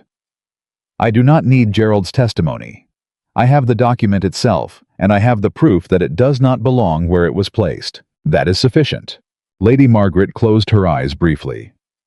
You built the case without knowing you were building it. I built the catalog, Eleanor said. The case built itself from the truth. Adrian looked at her. She looked back. The Hargrove dinner, he said. 10 days. Yes.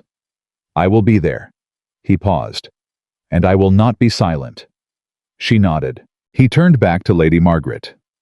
The moment between them was long and layered, and Eleanor did not try to interpret it, because it was 30 years of relationship doing its complicated work in the space of a silence, and that was not her territory to enter. We will speak more about this, Adrian said to his aunt. Later, when I have had time to think. I know, Margaret said. I will be here. He walked toward the door. He stopped when he reached Eleanor. Thank you, he said, for telling me. Thank you, she said, for wanting to know. They left the room together, and behind them, Lady Margaret sat with her hands folded and her embroidery set aside. And in the west sitting room, the fire burned steadily, and the afternoon light was going gold through the windows, and everything that had been hidden in this house was slowly, painfully, necessarily coming to the surface, the way damaged things did when someone was finally patient enough to look. The 7 days between Lady Margaret's confession and the Hargrove dinner were the most revealing of Eleanor's time at Bellamy Court, not because of the legal preparations, though those were significant.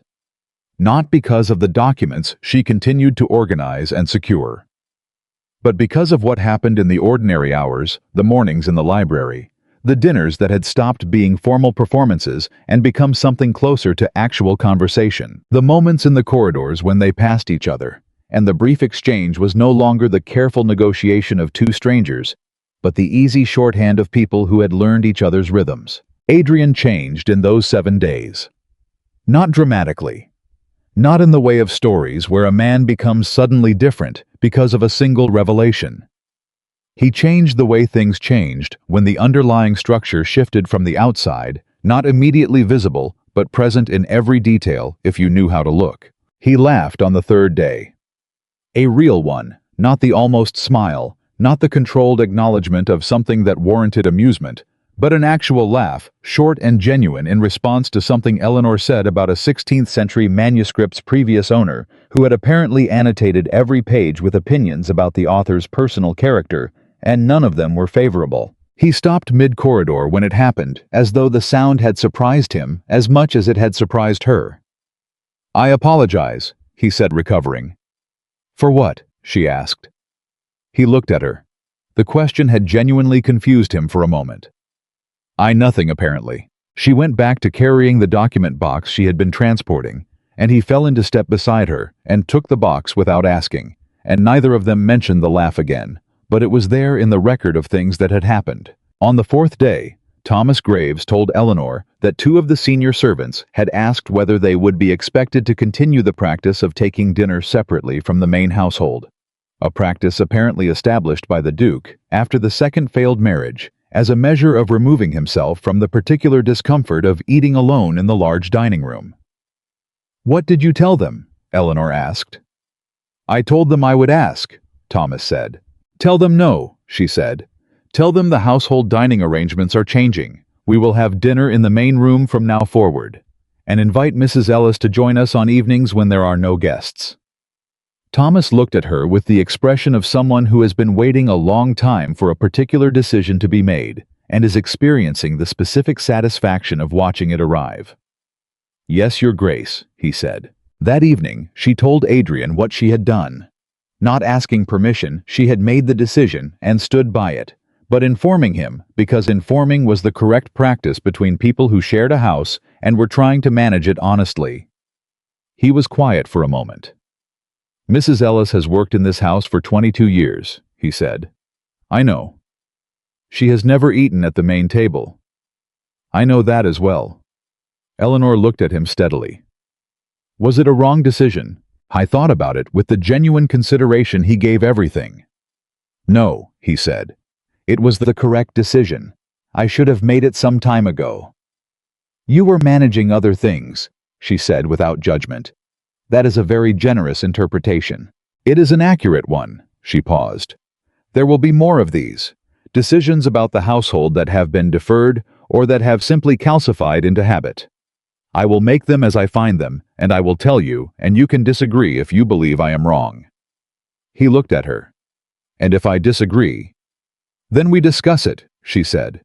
"Like people who are trying to run a house together rather than performing roles at each other." The almost smile, the complete version.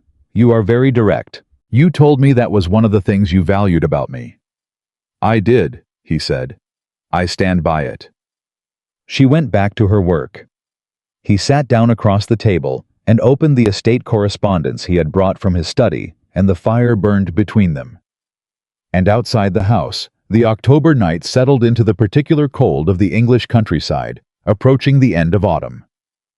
On the 5th day, Gerald Ashford arrived without warning. Eleanor was in the conservation room when Thomas appeared with the expression she had come to associate with information she was not going to find pleasant. "Mr. Gerald Ashford," Thomas said. "He is asking for Lady Margaret." Is Lady Margaret in? She is. But Mr. Ashford saw my expression when he arrived, and he knows something has changed. Thomas paused.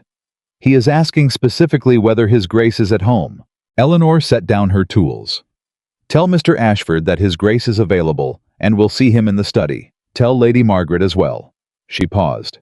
And Thomas, when you show him in, stay in the corridor. Thomas did not ask why.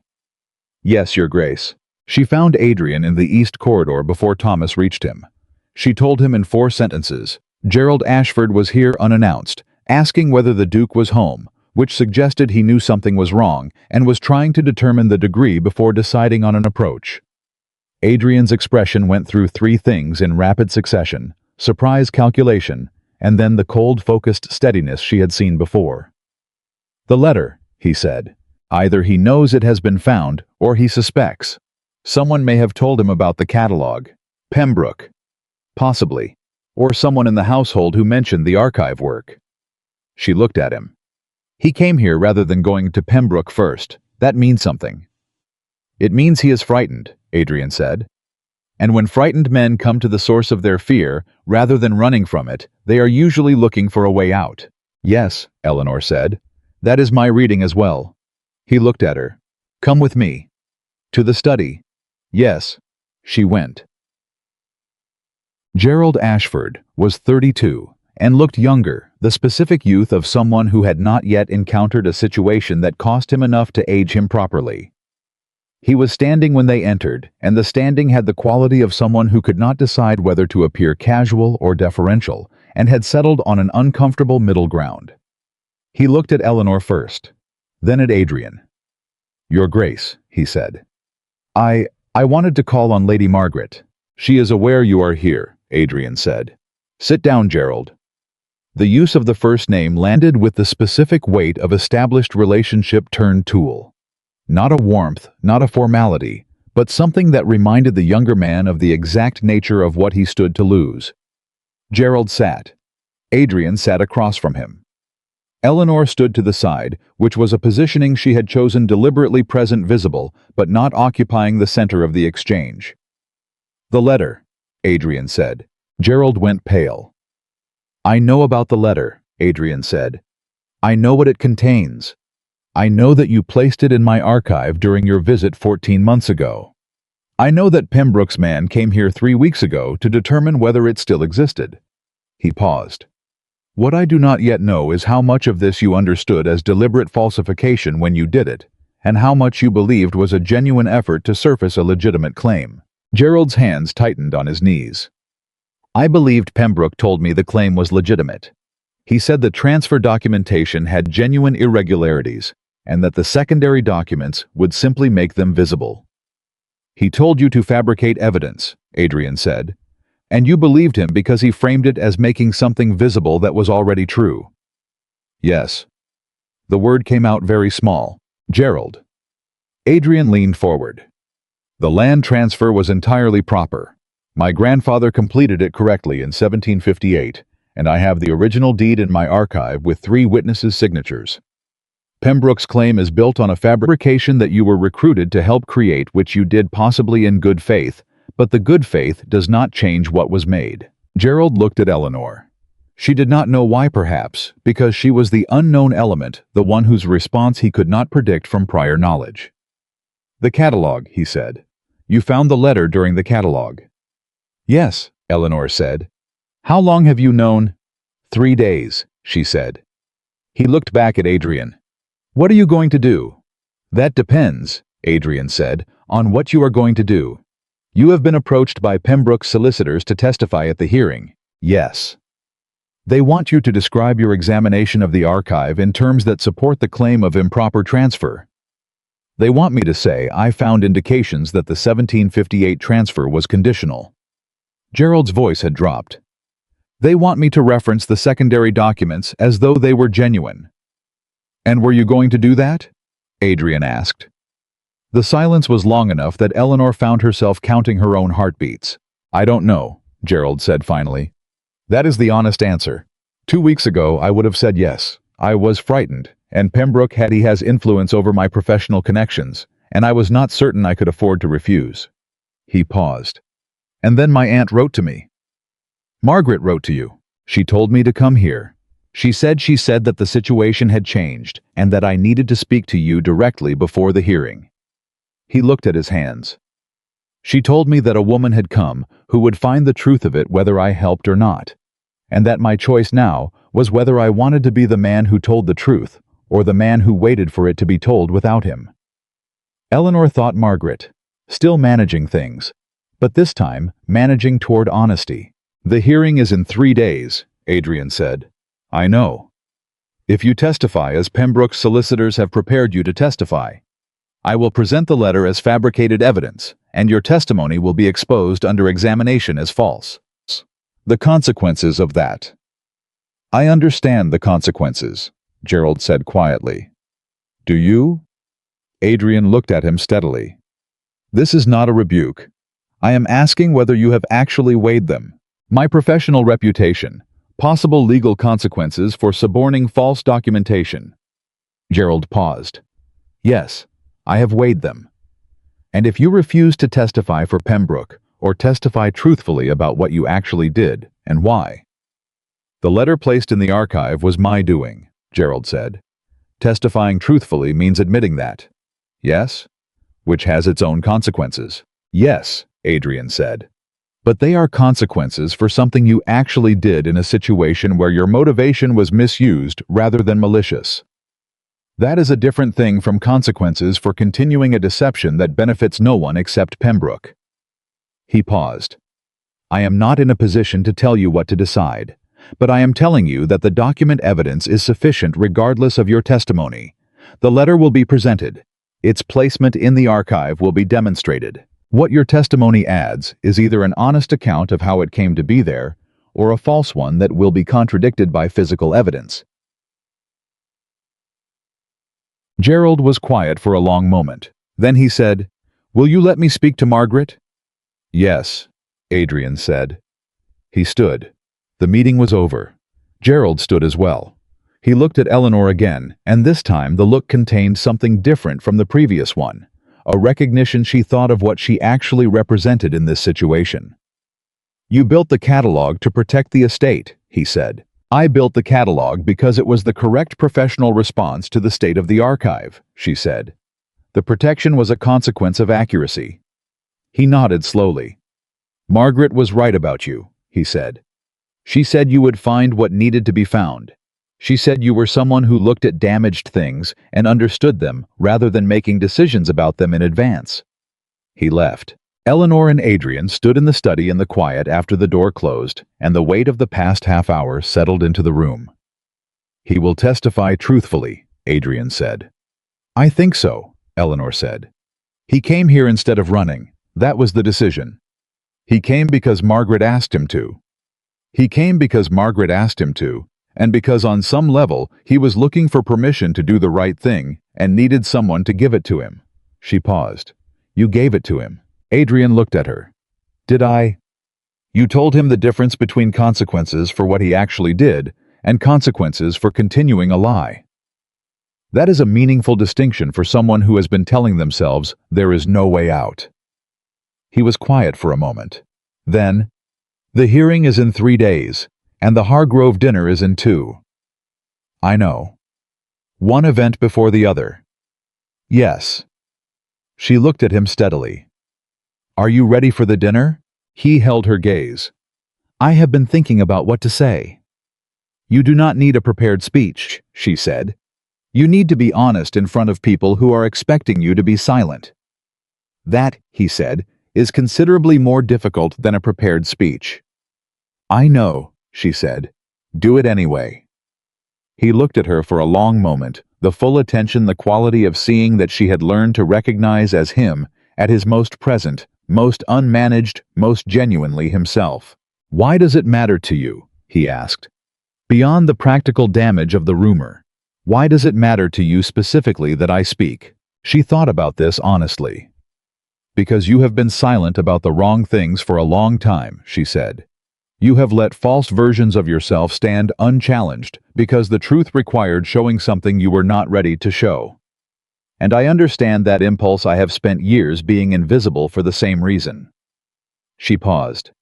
But the rumor about me exists because someone calculated that you would stay silent. And I would rather not be the thing that someone uses to predict your silence accurately.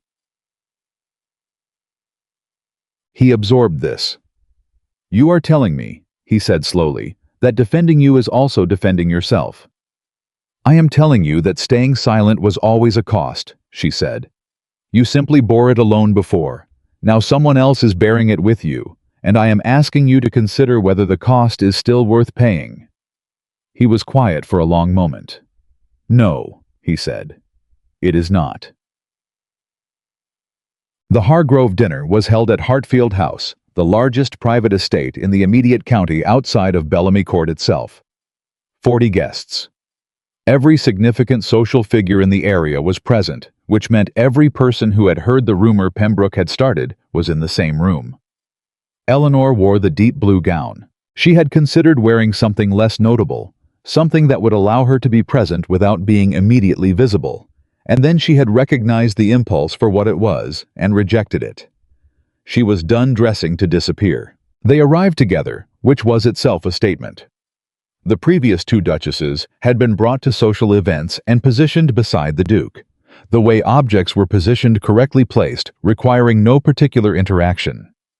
Eleanor walked beside Adrian with the natural ease of someone who had spent 7 weeks learning the particular rhythm of another person and had stopped thinking about the learning. The room noticed.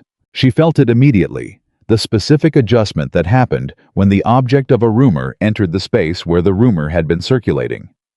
Conversations didn't stop. They adjusted. Eyes moved and returned. She saw Lady Hargrove across the room and held the woman's gaze briefly before looking away, not as confrontation, but as acknowledgement. She saw the magistrate whom Thomas had identified as present at Pembroke's dinner, and she saw standing near the far wall with a glass of wine, and the expression of a man who had come to observe a particular outcome, Lord Evander Pembroke himself. She had not expected him to be here. She should have. The Hargrove dinner was exactly the kind of event where a man managing a social narrative would want to be present. But the sight of him in the room was still a small cold shock that she contained and did not show. Adrian felt her register something. He was close enough that the slight change in her posture communicated it. He followed her gaze. "Pembroke," she said quietly. "Yes." His voice was entirely level. "He wants to watch.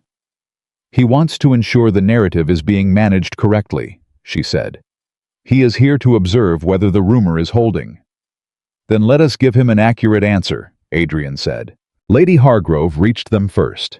She was a woman of 60, with the bearing of someone who had hosted this dinner for 20 years and understood the social architecture of every room she entered. She greeted Adrian with the warmth of established acquaintance and turned to Eleanor with an expression that was more careful and more genuine than Eleanor had expected. "Your Grace," she said. "Lady Hargrove, thank you for including us this evening. I was glad to." A pause, brief, specific. "There has been talk, you know, of the unpleasant sort." "I am aware," Eleanor said. "I want you to know that I placed no weight on it.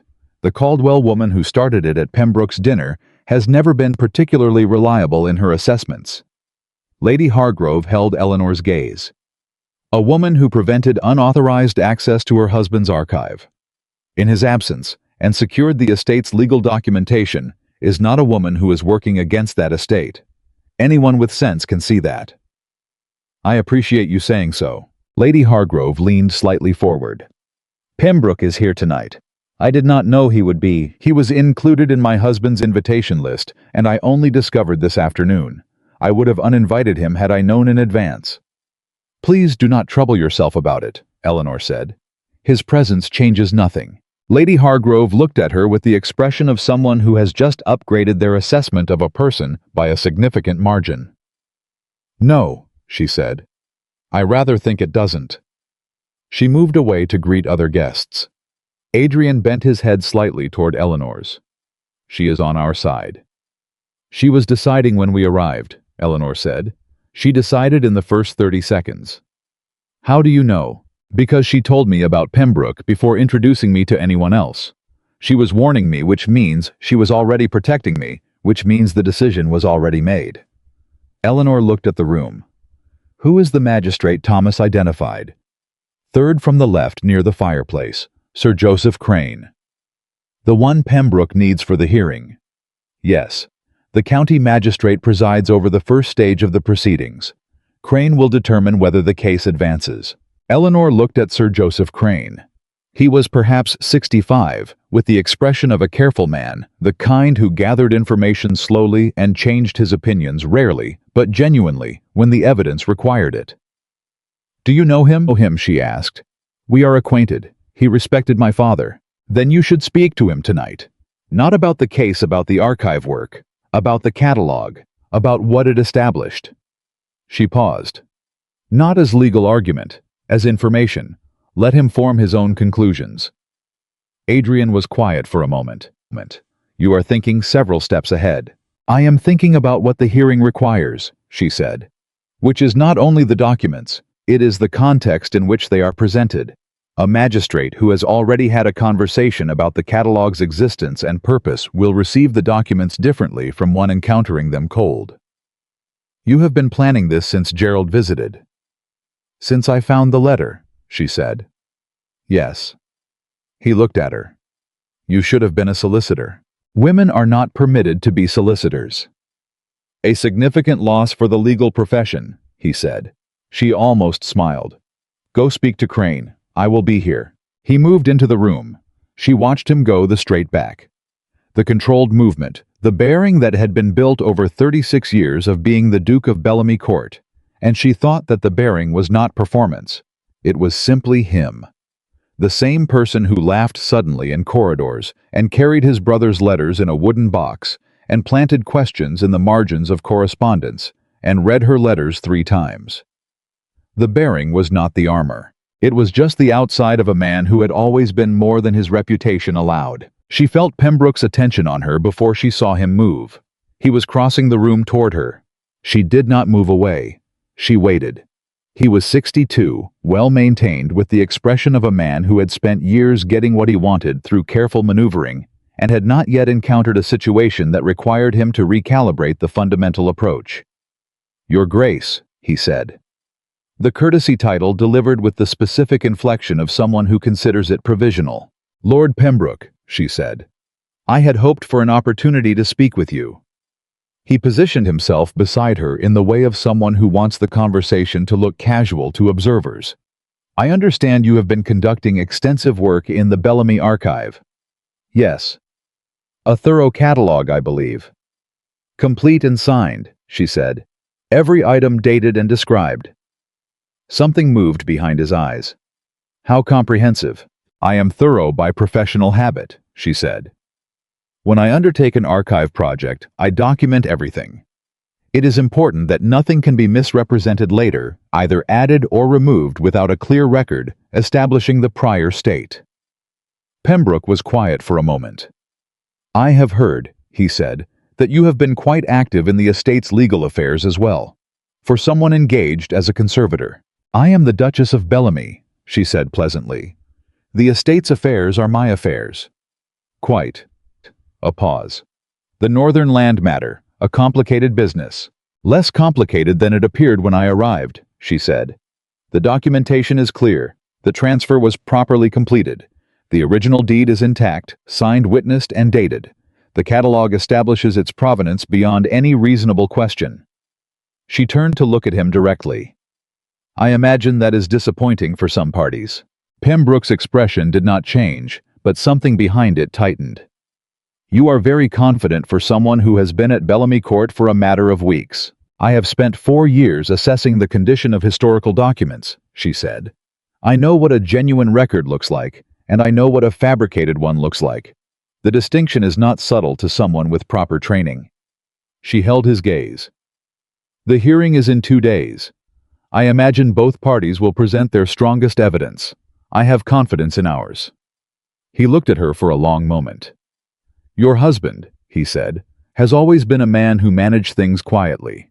"Yes," she said. "That is changing." She turned away from him with the deliberate ease of someone ending a conversation rather than retreating from one, and she moved through the room toward the group near the window, and behind her, she felt Pembroke recalculating, and she did not mind at all. 40 minutes later. Adrian found her near the library door. He looked different. Not dramatically, not the laugh in the corridor surprise of the 5th day. Something quieter than that. The specific expression of a man who has done a difficult thing and discovered it was less costly than he feared. "Crane," he said. "How did it go?" He had questions about the catalog, specific ones about the dating methodology, about the chain of custody for sensitive documents. He paused. "I answered what I could and told him the rest was your expertise." "What did he say?" "He said he would like to speak with you directly before the hearing." Adrian looked at her. "He wants to understand the archive documentation from the person who created it." Eleanor absorbed this. "That is not a small thing." "No." He paused. "Eleanor, I also told him about the letter, about Aldridge's visit, about the catalog discovering a document that was inconsistent with the surrounding materials in both content and physical dating." She looked at him. "You told him before the hearing?" "Yes." He held her gaze steadily. "You said I had been silent about the wrong things for a long time." "You were right. Crane is the person who decides whether this case advances. He deserves accurate information before he makes that decision." A pause. "I have spent years allowing people to form conclusions based on incomplete information because providing the complete picture required showing something I was not prepared to show. I am done with that practice." "What did he say?" she asked. I was quiet for approximately 30 seconds. Then he said that the information was significant and that he would take it under serious consideration. Adrian paused. "And then he said that whatever he thought about the Bellamy family in general, he had always believed that the northern land belonged to us, and that if someone had been manufacturing evidence to the contrary, he wanted to know about it." Eleanor let out a slow breath. "I is going to dismiss it," she said, "before it reaches full hearing. He has enough information now to dismiss it at the preliminary stage." "I believe so," Adrian said. She looked across the room to where Sir Joseph Crane was now speaking with 2 other men, and she thought about the shape of what had just been accomplished, not dramatically, not with confrontation, but through the patient and honest presentation of what was actually true. Pembroke was still in the room. She could see him near the far wall speaking to the Caldwell woman Thomas had identified as the rumor's original source. She watched him and thought that he had built this entire structure, the fabricated document, the legal case, the social rumor, on the assumption that the Duke of Bellamy would remain silent and the Duchess of Bellamy did not exist in any meaningful sense. He had been wrong about both. Adrian was watching her watch Pembroke. "He will not stop," Adrian said. "Not permanently. Men like Pembroke recalibrate and try again." "Yes," she said. "But the next time he will be attempting it against a properly documented archive, a marriage that has demonstrated it will not be managed quietly, and a county magistrate who has had a private conversation with you about the fabricated evidence." She looked at him. "The conditions for the next attempt are considerably less favorable than the conditions for this one." He looked at her for a long moment. "You have thought about this?" "I think about most things," she said. "It is how I am built. It is one of the things He stopped, started differently. "There is something I want to say to you, and I want to say it correctly, which means I need to find the right moment and the right words, and this is not the right moment." She looked at him. "It is a room full of people who are watching us decide what kind of marriage this is." "Yes. And you have something to say that requires a different setting." "Yes." "Then say it tonight," she said. "When we are home." He held her gaze. "Home," he repeated, quietly. "Yes," she said. "Home." They stayed at the Hargrove dinner for another hour. During that hour, Adrian spoke to 3 more people who mattered, spoke to them directly, without the managed distance, without the performance of the Duke, that required everyone to maintain the correct social spacing. He introduced Eleanor to each of them, not as the Duchess of Bellamy, a title, but as Eleanor, his wife, who had spent 7 weeks restoring the Bellamy archive and had in the process become the foremost authority on its contents. Each time he said it plainly and let it stand. She stood beside him and shook hands and answered questions about the conservation work with the precise, confident ease of someone who actually knew what they were talking about, and she felt the room shifting around them, not dramatically, but in the accumulating way of a social fabric rearranging itself when new information is consistently provided and consistently honest. Pembroke left early. She noticed the moment. He departed, the slight change in the room's energy, the small relieved adjustment that happened when a source of tension removes itself. She did not point it out to Adrian. She simply registered it and filed it where it belonged.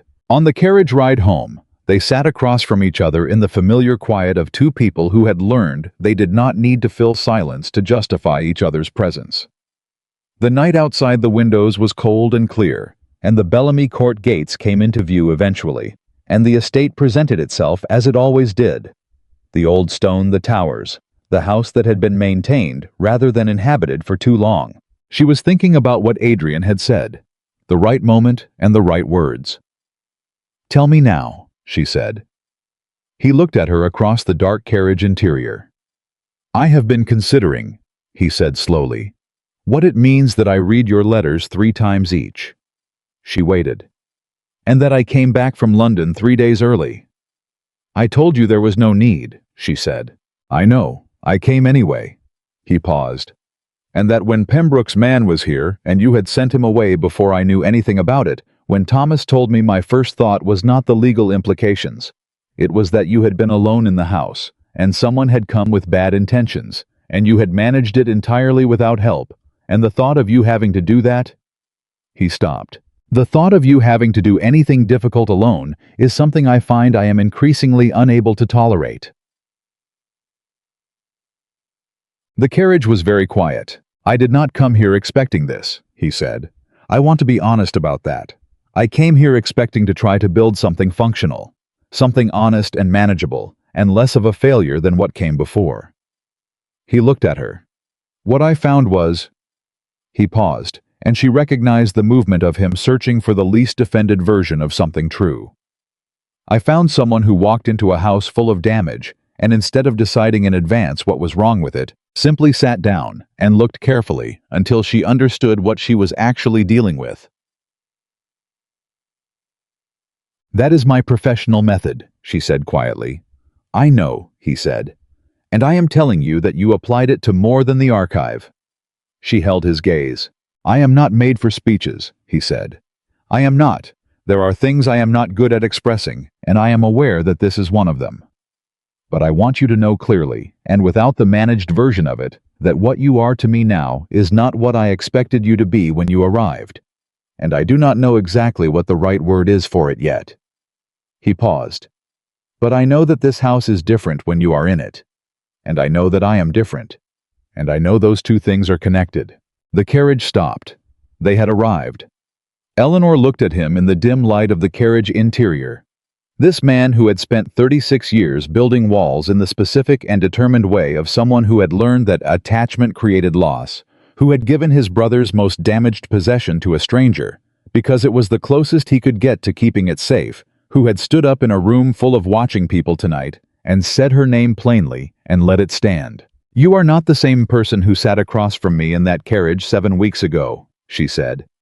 "No," he said. "I am not." "Neither am I," she said. "The person I was 7 weeks ago would not have confronted Pembroke in that room tonight. She would have managed her expression and stayed out of sight and told herself that visibility was dangerous."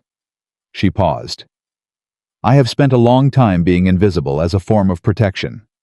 I am finding that the protection was also a kind of loss." He looked at her. "I do not know the exact word yet either," she said. "But I know that working beside you in that archive was the least alone I have felt in 4 years. And I know that you came back 3 days early, and I was glad you did, which is a thing I did not expect to be." He reached across the dark space between them and took her hand. Not briefly this time, not the fleeting contact of the hearing room, the moment withdrawn before it committed to its own meaning. He held it. She held back. "Tomorrow is the hearing," he said. "Yes. And after the hearing," he said, "I would like to have a conversation about what comes next, not the estate, not the legal situation." He paused. "Us." "Yes," she said. "I would like that as well." The carriage door opened. Thomas was there, efficient and unobtrusive, and quite deliberately looking at something other than the interior of the carriage. They stepped out into the cold night air, and the house was lit warmly ahead of them. Mrs. Ellis had kept the lamps burning, and Eleanor looked at the entrance and thought home. The word had arrived in her mind 7 weeks ago as a concept to be tested. It had become, somewhere in the accumulation of morning teas and archive catalogs and letters, read 3 times, simply a fact. They went inside together. And the door of Bellamy Court closed behind them, and the house that had been maintained without being inhabited received them, and somewhere in the east wing, Williams' restored herbal sat, in its new archival housing, with its margins full of arguments, and the handwriting of a young man who had understood even then that his brother was wrong about what was practical and right about almost everything else. Sir Joseph Crane dismissed the case before 10 o'clock in the morning. Eleanor was seated beside Adrian's solicitor Graves. When it happened, not dramatically, not with the theatrical reversal of a courtroom, she had half imagined, but with the specific quiet authority of a man who had read the documents the previous evening and arrived that morning having already made his decision. Crane set the papers on the table in front of him and looked at Pembroke's solicitor with the expression of someone who has limited patience for having his time used poorly. "The claim is dismissed," he said. "The original deed of transfer is authentic, properly executed, and its provenance has been established through a formal archival catalog, completed by a credentialed conservator. The secondary documentation submitted by the petitioner is inconsistent with the physical evidence of the archive record in both dating and placement." He paused. "I will further note that a document found within the estate archive in a location inconsistent with the surrounding materials, bearing characteristics suggesting recent introduction into a historical collection, raises questions about the integrity of the petitioner's evidence that this court is not prepared to ignore." Pembroke's solicitor began to rise. Crane looked at him. Just looked. The solicitor sat back down. "The northern land holdings of the Bellamy estate remain the property of the Duke of Bellamy," Crane said. "This matter is closed." He stood. The room stood with him. Eleanor let out a breath she had been holding since she sat down. Beside her, Graves said quietly, "That was unusually swift." "He had the catalog," Eleanor said. "He understood what it meant." Across the room, Pembroke was very still. He was a man who had expected a different morning and had not yet finished recalibrating to the one he had received. His solicitor was speaking to him in low, urgent tones, and Pembroke was not responding, which told Eleanor more about the degree of the miscalculation than anything else could have. She turned to look for Adrian. He was standing 3 feet away, and he was looking at her. Not at Pembroke, not at Crane, not at the successful resolution of a legal matter that had threatened his estate for 18 months. He was looking at her with the full, unmanaged attention that she had learned was him at his most honest, and the expression on his face was not triumph or relief. It was something quieter and more specific than either. "It is done," she said. "Yes," he said. "Are you all right?" He considered the question with the seriousness he gave everything. "I am trying to identify what I am feeling," he said. "I believe it may be unfamiliar. What does it feel like?" He was quiet for a moment. "Like putting down something I had been carrying for so long, I stopped noticing the weight." She looked at him. "Good," she said. "That is exactly what it should feel like." Graves appeared at Adrian's elbow, with papers requiring signatures, and the practical business of the morning's conclusion reasserted itself around them, and Eleanor stepped back and let the legal proceedings do their necessary work while she stood in the hearing room and thought about the shape of what had been accomplished. Not just the case, the whole of it. The archive, the catalog, the letter found and preserved and presented. Gerald Ashford, who had arrived in the witness preparation room that morning with the expression of a man who had made a decision in the night and was committed to it, who had told Crane's clerk before the proceedings began that he wished to make a statement regarding documents he had introduced into the Bellamy archive, under circumstances he now understood to have been misleading. The statement had not been required. Crane had enough without it. But Gerald had made it anyway, and Eleanor thought that was probably the most important thing he had done in some years. She turned toward the door. Pembroke was there. He had positioned himself between her and the exit with the deliberateness of someone who had one remaining play and had decided to use it. "Miss Fairchild," he said. The title, not the married name. Deliberately. She stopped. "Lord Pembroke." "A successful morning for Bellamy Court," he said. His voice was even. He was a man who had lost significant ground and had not yet found the expression for it, so he had defaulted to the controlled pleasantry of someone still performing normalcy. "Yes," she said simply. "You have been remarkably effective for someone who arrived as a conservator." "I am a conservator," she said. "What I conserved happened to be broader than the manuscripts." He looked at her with the specific attention of someone reassessing an opponent after a defeat. "You are not what I expected," he said. "I have been told that before," she said.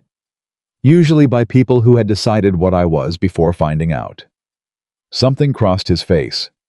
Not quite acknowledgement, not quite the concession of a man who had been wrong and knew it, but the faint, reluctant register of a person encountering an argument they cannot immediately refute. "This is not concluded," he said. "Not in the broader sense." "Perhaps not," she said.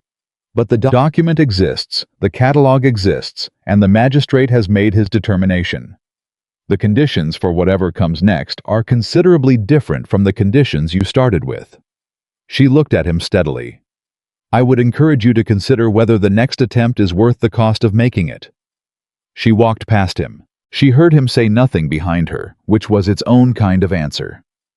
They drove home in the late morning light, and the difference from the previous carriage ride was not in what they said, but in how they sat, without the careful distance of two people, uncertain of their own geography, without the managed spacing of people who had not yet determined what they were allowed to be to each other. Eleanor sat beside Adrian, rather than across from him, which had happened by some mutual unspoken arrangement neither of them had engineered, and the winter light came through the carriage windows, and the Bellamy Court gates appeared, and the house received them as it always did, now warmly, deliberately, with Mrs. Ellis's lamps in the windows. Thomas met them at the door with tea already organized, and the specific, satisfied expression of a man who had prepared thoroughly for a good outcome and was experiencing the pleasure of watching it arrive. "Mr. Graves will send the formal paperwork by tomorrow morning," Thomas said. "And Lady Margaret is in the east sitting room." Adrian and Eleanor looked at each other briefly. "Together?" he asked her. "Together," she said. Lady Margaret was sitting with her hands folded and her embroidery absent, which Eleanor had come to understand meant the older woman was not performing composure, but actually practicing it, which required more effort. She looked at them when they entered and read the outcome in their faces before anyone spoke. "Good," she said quietly. Adrian sat across from her. Eleanor sat beside him, and the positioning was not lost on Lady Margaret, whose eyes moved briefly to the space between them, the absence of careful distance, and registered it with a small, precise expression. "Gerald," Adrian said. "I know," Margaret said. "He telephoned this morning. He told me what he did." She paused. "He said he made a statement." "He did. Was it necessary?" "Not legally," Adrian said. "The documents were sufficient. He made it because he needed to." Margaret closed her eyes for a moment. "He is a better man than he was 14 months ago," she said. "He was frightened, and he made a choice he cannot unmake, but he has tried to correct it." "Yes," Adrian said. "He has." She opened her eyes and looked at him directly. "I owe you a more complete account than I gave you when you confronted me," she said. "I told you I let Gerald into the archive. What I did not tell you is why I agreed to it initially." Adrian waited. When Pembroke first approached Gerald with the claim about the land transfer, he included as part of his supposed evidence a letter he said was from your father, describing the 1758 transfer as conditional. She paused. "I knew the letter was false. I knew your father's handwriting, and the voice of it was wrong. But the existence of a forged letter claiming to be from Richard worried me considerably because it meant someone had gone to significant trouble. And if someone had gone to that trouble, I wondered whether there was something in the actual archive that they were trying to support or obscure." Eleanor looked at her. "You let Gerald in to verify that the real documents were still intact. Yes. Margaret held Eleanor's gaze. I was not helping Pembroke build a case. I was trying to determine whether the archive had been tampered with before we understood there was a threat. A pause. What I did not know, what Gerald did not tell me until last week, was that he had placed the secondary letter in the archive himself during that visit. He believed at the time that he was simply confirming a narrative that was true. He did not understand that he was manufacturing evidence. She looked at her hands. I should have told you all of this immediately. Instead, I managed it, which is apparently a family characteristic. The room was quiet. Margaret, Adrian said, not with the weight of the confrontation, differently. Why did you send Eleanor here? The real reason, not the archive. She looked at him for a long moment. Because you have been alone for 8 years, she said simply. And because Helena would not have forgiven me for watching you remain alone when there was something I could do about it. She paused. I found Eleanor the same way your mother found things for this library. Not by searching for the right category. By recognizing something worth keeping when I encountered it. The silence that followed was not uncomfortable. It was the silence of something old and true settling into its proper position. The embroidery, Eleanor said. Margaret looked at her. You never finish it, Eleanor said. In all the weeks I have been here, I have never seen you complete a piece. You always set it aside before the final section. Margaret looked at the absent embroidery frame. Helena noticed that as well, she said. She told me it meant I was more interested in the process than the conclusion. A small pause. She was probably right. Adrian looked at his aunt for a long moment. Then he leaned forward and placed his hand briefly over hers, the same gesture he had used with Eleanor in the archive in the carriage. The repeated small language of a man who expressed through touch what he could not quite organize into speech. Thank you, he said, for sending her. Margaret pressed her lips together in the specific way of someone managing an emotion that has caught them off guard. Don't be sentimental, Adrian. It doesn't suit you. It is beginning to, Eleanor said mildly. Margaret looked at her. And then for the first time in Eleanor's experience of her, Lady Margaret Ashford laughed. Not the controlled social expression, not the precise acknowledgement, but an actual laugh, surprised out of her, genuine and warm and entirely unmanaged. Helena, she said when she recovered, would have loved you without reservation. I know, Eleanor said. You have mentioned it several times. Because it is worth repeating. The conversation she and Adrian had promised each other happened that evening, not in the library, which was the space of their work. Not in the study, which was the space of decisions. They sat in the east drawing room, the room that had been cold and formal in Eleanor's first weeks, and had since become the room where the household actually gathered, where Mrs. Ellis had once eaten dinner standing at the kitchen counter, and now sat at the main table on quiet evenings, where the fire burned regularly instead of occasionally. Adrian poured wine for both of them and sat in the chair across from her and looked at the fire for a moment before he spoke. I want to tell you something about the previous marriages, he said. Not as explanation, as context for what I am about to say.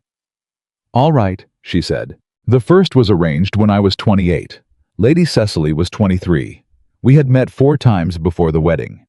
She arrived at Bellamy Court, and within 3 hours of being here, she told me that she intended to spend the seasons in London and required a separate allowance to manage her social engagements. He paused. Not a negotiation, an announcement, as though the marriage was a legal arrangement that had nothing to do with the 2 actual people inside it. Eleanor said nothing. I told her that I expected my wife to regard this house as her home. She told me that was a provincial expectation. He paused again. She left at 4 in the morning. I heard the carriage and did not go after it. And the second? Eleanor asked. The second was entirely my mistake. Miss Harriet Vane was a kind woman who deserved someone better than what I was capable of offering at that point in my life. I had spent 2 years after Cecily deciding that the problem had been expectations, that the next arrangement should be more explicit, more contracted, less personal. I told Harriet before the wedding exactly what I expected and exactly what I could offer. I treated it like a business agreement. He looked at his hands. She turned back at the gate because I had given her no reason whatsoever to want to come inside. The fire burned quietly. I understand both of them better now than I did then, he said. Cecily wanted a title, and found a person attached to it she had not accounted for. Harriet wanted a marriage and found a contract. He looked at Eleanor directly. You came here expecting neither a title nor a contract. You came expecting an arrangement that might be honest, which is a different thing from both. Yes, she said. And what you found? He paused. What have you found? She thought about how to answer this honestly. I found a house that needed someone to inhabit it properly, she said. I found an archive that needed someone to look at it carefully. I found a man who had been managing things alone for so long that the management had become indistinguishable from the person. She paused. And I found, which I did not expect, that when you stopped managing and started simply being, you are someone I want to continue knowing. He was quiet for a moment. I have been thinking, he said, about what William wrote, in the herbal margin, that I was wrong about what was practical. Yes, I was right, Adrian said. I have spent 15 years being practical about everything except the things that actually mattered. I was practical about the estate. I was practical about the legal situation. I was practical about my reputation in the specific way of someone who decides the cost of managing it is acceptable, and then pays that cost every day without reconsidering whether the calculation still holds. He looked at her. You made me reconsider it, he said. Not by arguing against it, by simply being here and being different from what I expected every single day, until the contrast between what I had been doing and what was actually possible became too clear to ignore. Eleanor felt something settle in her chest. Not the quick brightness of a compliment received, but the deeper and more durable sensation of being accurately seen. I should tell you, she said, that I wrote to my father last week. Adrian looked at her, waiting. I told him that the estate situation was resolved, that the debts were managed, that I was well. She paused. He wrote back. 3 sentences. He thanked me. He said he hoped I was not unhappy. And then he said... She stopped. He said he was sorry that he had not listened. 3 sentences, Adrian said. For my father, that is a significant letter. Are you all right? She considered it honestly. I am better than all right. But I am also aware that I spent 4 years warning him, and he did not listen, and the consequence of that fell on me rather than on him, and that is, I am managing the feeling of that. It is not resolved simply because he apologized. She paused. I tell you because you told me about William, and because I think we have established that this marriage works better when both people are honest about the things they are managing. Yes, he said. We have. He stood and crossed the room and sat beside her, rather than across from her, a choice deliberate. The same kind of deliberate choice as the chair at the Hargrove dinner, as coming back from London 3 days early, as every small action that had accumulated over 7 weeks into something that could hold weight. I want to ask you something, he said, and I want to ask it without the version where I manage how it sounds. She turned to look at him. I want this to be a real marriage, he said. Not in the legal sense, it is already that. In the actual sense. I want to know what you are thinking when you go quiet at the work table. I want to argue with you about things that matter and be wrong sometimes and have you tell me when I am. I want... He stopped, started differently. I have spent 36 years being a duke. I have been good at it. I am good at it. But there is an entire other version of what this life could be, and I did not know it was possible until you walked into it, and I do not want to know it was possible, and then fail to choose it. Eleanor looked at him for a long moment. That is the least managed thing you have ever said to me, she said. Yes, he said. I am aware. I like it considerably more than the managed versions. I have noticed that about you. She reached over and took his hand. Not the brief contact of public moments. Not the tentative gesture of people still learning whether they were allowed, but simply took it the way you take hold of something you have decided you want to keep. Yes, she said. He looked at her. Yes, what? Yes to the real marriage, she said. Yes to the arguments about things that matter. Yes to telling you when you are wrong. She paused. Yes to all of it. He looked at her hand in his, then at her face, and the expression that crossed his was not the almost smile. It was not the controlled acknowledgement or the managed warmth of a man performing the appropriate response to good news. It was simply what it was, a man who had spent a long time believing that the things he valued were the things most likely to be taken from him, encountering the specific and unfamiliar sensation of something being freely given. I do not know, he said finally, how to do this without the management. Yes, you do, she said. You have been doing it for weeks. You simply did not call it that. He thought about this. The letters. The letters. Coming back early. Telling Crane the truth last night without calculating whether it was strategically optimal. Standing beside me at that dinner and saying my name like it was something worth saying. Those were not difficult. They were, she said. They just did not feel like they were because you had already decided they were the right things to do. She held his gaze. That is what it looks like when a person acts from who they actually are instead of who they have decided they must perform. It does not feel like effort. It simply feels like honesty. He was quiet for a moment. William used to say, he said slowly, that I made everything harder than it needed to be. He said it was my most consistent quality. A pause. He said it with great affection, which somehow made it worse. He was right, Eleanor said. Adrian looked at her. And you have been doing it less, she said. That is the change. Because of you. Because of you, she corrected. I did not change you. You changed. I simply declined to cooperate with the version that was making everything harder. He almost laughed. The real one, the surprised sound that had arrived that morning in the corridor and was now arriving again more easily, as though the passage from the first time to the second had shortened the distance to the third. You are remarkably good, he said, at refusing to let me give you credit for things. I am remarkably good, she said, at accurate attribution. It is the same thing you do with the archive, he said. You insist on knowing exactly what something is and exactly where it came from, and refusing to accept a convenient version that is less true. Yes, she said. That is my professional method. Applied, he said, to everything. To everything worth examining carefully, she said. He looked at her for a long moment, and then he raised her hand and pressed his lips briefly to her knuckles. Not a performative gesture, not the formal courtesy of the period, but a quiet and entirely personal one. The act of a man communicating something he was still finding the words for. He did not let go of her hand. 3 weeks later, the locked room opened. It had been locked since William's death. The room at the end of the east corridor, that no one on the household staff had entered in 8 years, where Thomas quietly maintained the exterior while saying nothing about the interior. Eleanor had known about it from her second week, when she had noticed the specific quality of the lock more recently oiled than a room that was simply unused would have required and understood that someone was maintaining access to a space they could not yet bring themselves to enter. She had not mentioned it. Not her territory. Adrian mentioned it. He came to the conservation room on a Tuesday morning and stood in the doorway with the particular expression of a man who has made a decision in the night and is now committed to it.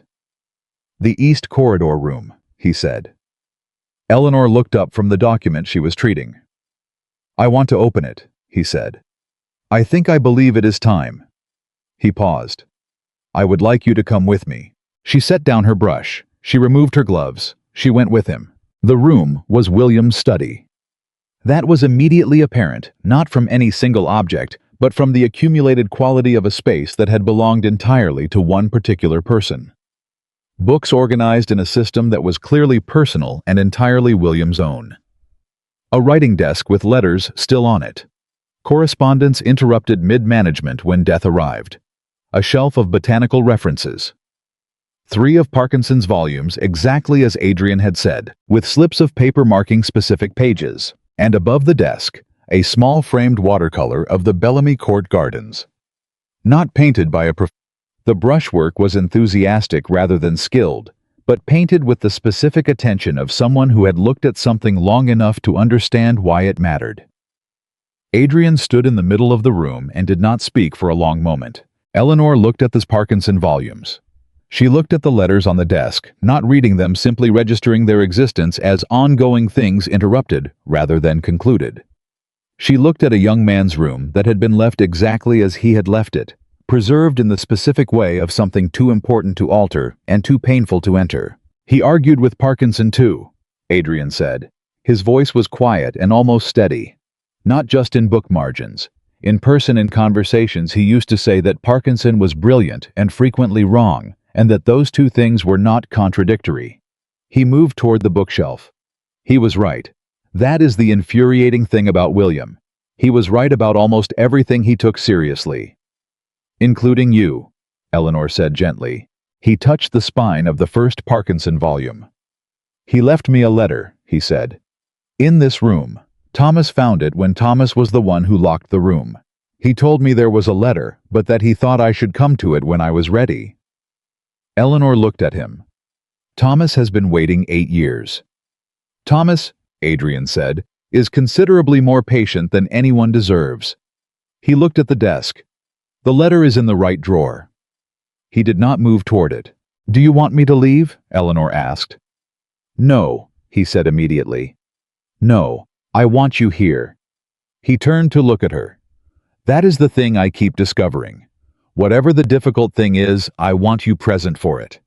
I did not know that was possible, to want someone present for difficult things, rather than needing to manage them in private. She crossed the room and stood beside him. He opened the right drawer.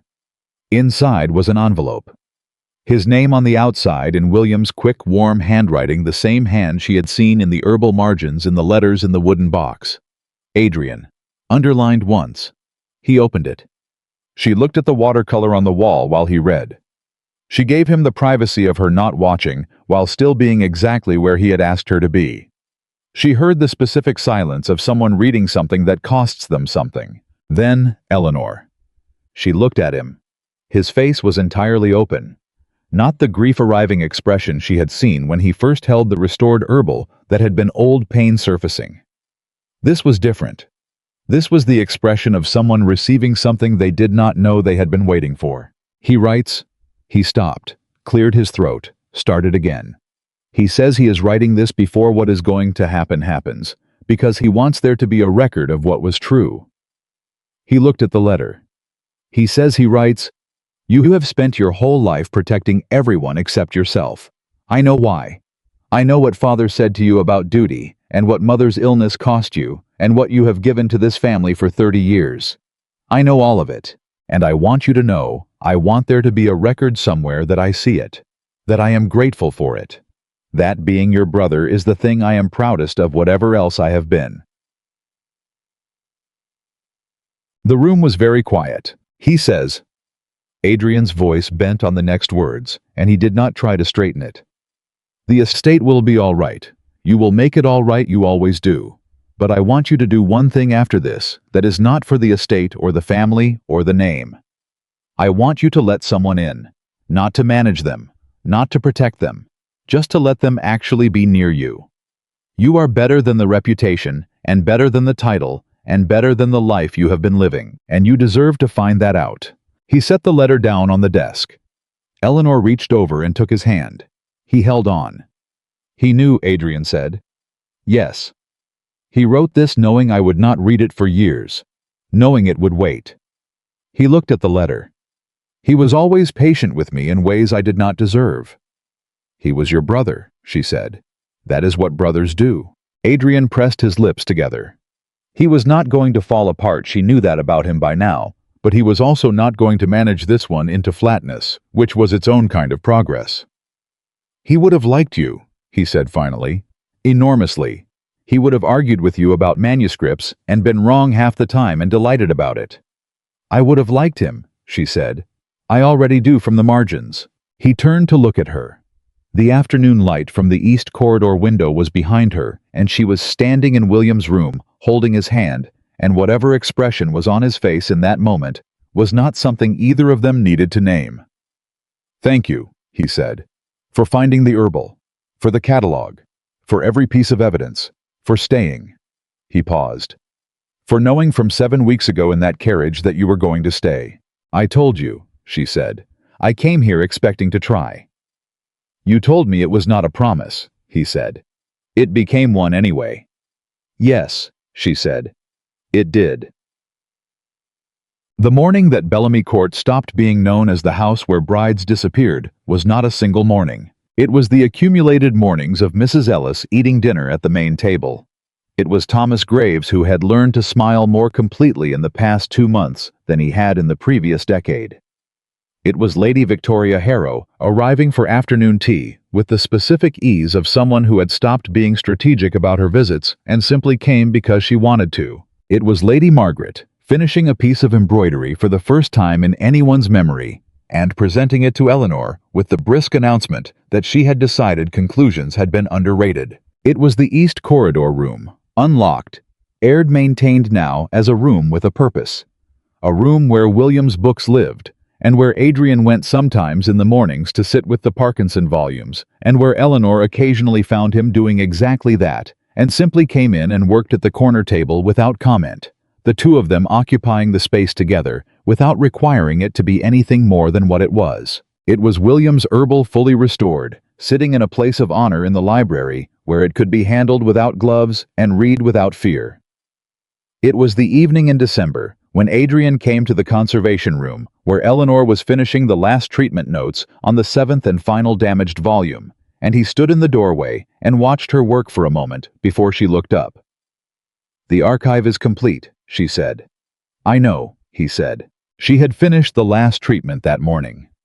The full catalog was signed, dated, and lodged with the solicitors. Every damaged volume had been treated to the extent that treatment was possible. The conservation workspace was equipped and documented for continued use. The work she had come here to do was done. She looked at her hands. I suppose this means my professional engagement is technically concluded. Yes, he said. Technically. She looked at him.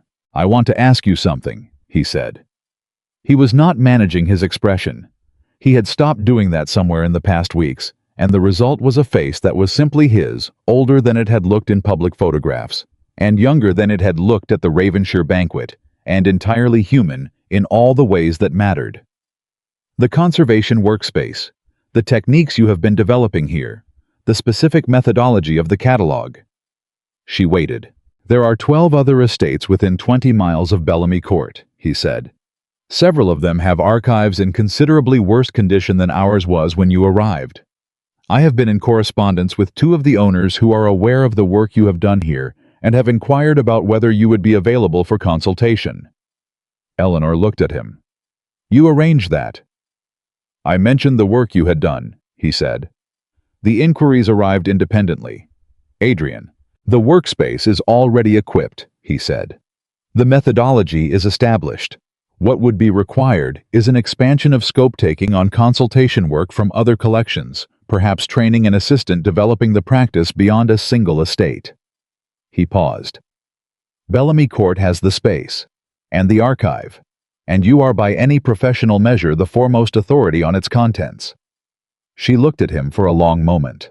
You are offering me a reason to stay that is separate from the marriage, she said. I am offering you a practice of your own, he said. On your own terms. The marriage is already the marriage that does not require additional justification. He paused. I am asking whether you want this. The work. The expansion of it. A life that is yours within the life we share. She thought about the woman who had packed her tools before her dresses on the morning of her wedding. She thought about the conservation room she had organized from an empty space into something that worked. She thought about 12 estates with archives in poor condition, and the specific pleasure of sitting down with a damaged thing and understanding it clearly enough to bring it back. She thought about her father's letter. 3 sentences and an apology. The life she had been managing before this one. Yes, she said. He smiled. The complete version, no approach, no almost just the real thing, arriving fully and staying. Good, he said. She stood and crossed to him, and he put his arms around her properly for the first time. Not the hand held in a carriage. Not the brief contact of difficult moments, but fully the way you hold something you have stopped being afraid of losing, because you have finally understood that the holding itself is the choice that keeps it. And she let herself be held, which was its own kind of skill. 1. She was still practicing. William would say, Adrian said against her hair, that I made this harder than it needed to be. He would be right, she said. He usually was. Yes. She pulled back enough to look at him. But you got there. We got there, he said. She looked at his face. The face she had catalogued in the specific and careful way she catalogued everything that mattered. The face she had watched change over 7 weeks from managed and defended to simply finally itself, and she thought about what she had written in her last letter to Charlotte, who had written asking whether Eleanor was truly well or only performing it. She had written back, I am well in the specific way of someone who has found the work worth doing, and the person worth knowing, and the house worth inhabiting. I am well in the way that is not convenient or performed or managed, which is the only kind that has ever been real. And then she had added, because Charlotte deserved honesty, I did not expect this. I expected to survive it, and I have found that I do not want to merely survive it. That distinction is new to me, and I am learning what to do with it.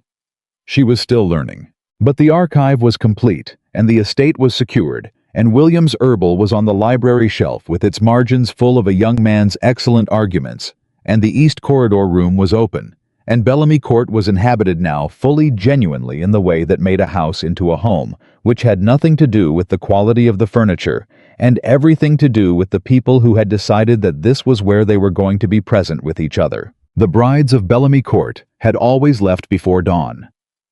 Eleanor Fairchild. Eleanor Whitmore, Duchess of Bellamy, stayed.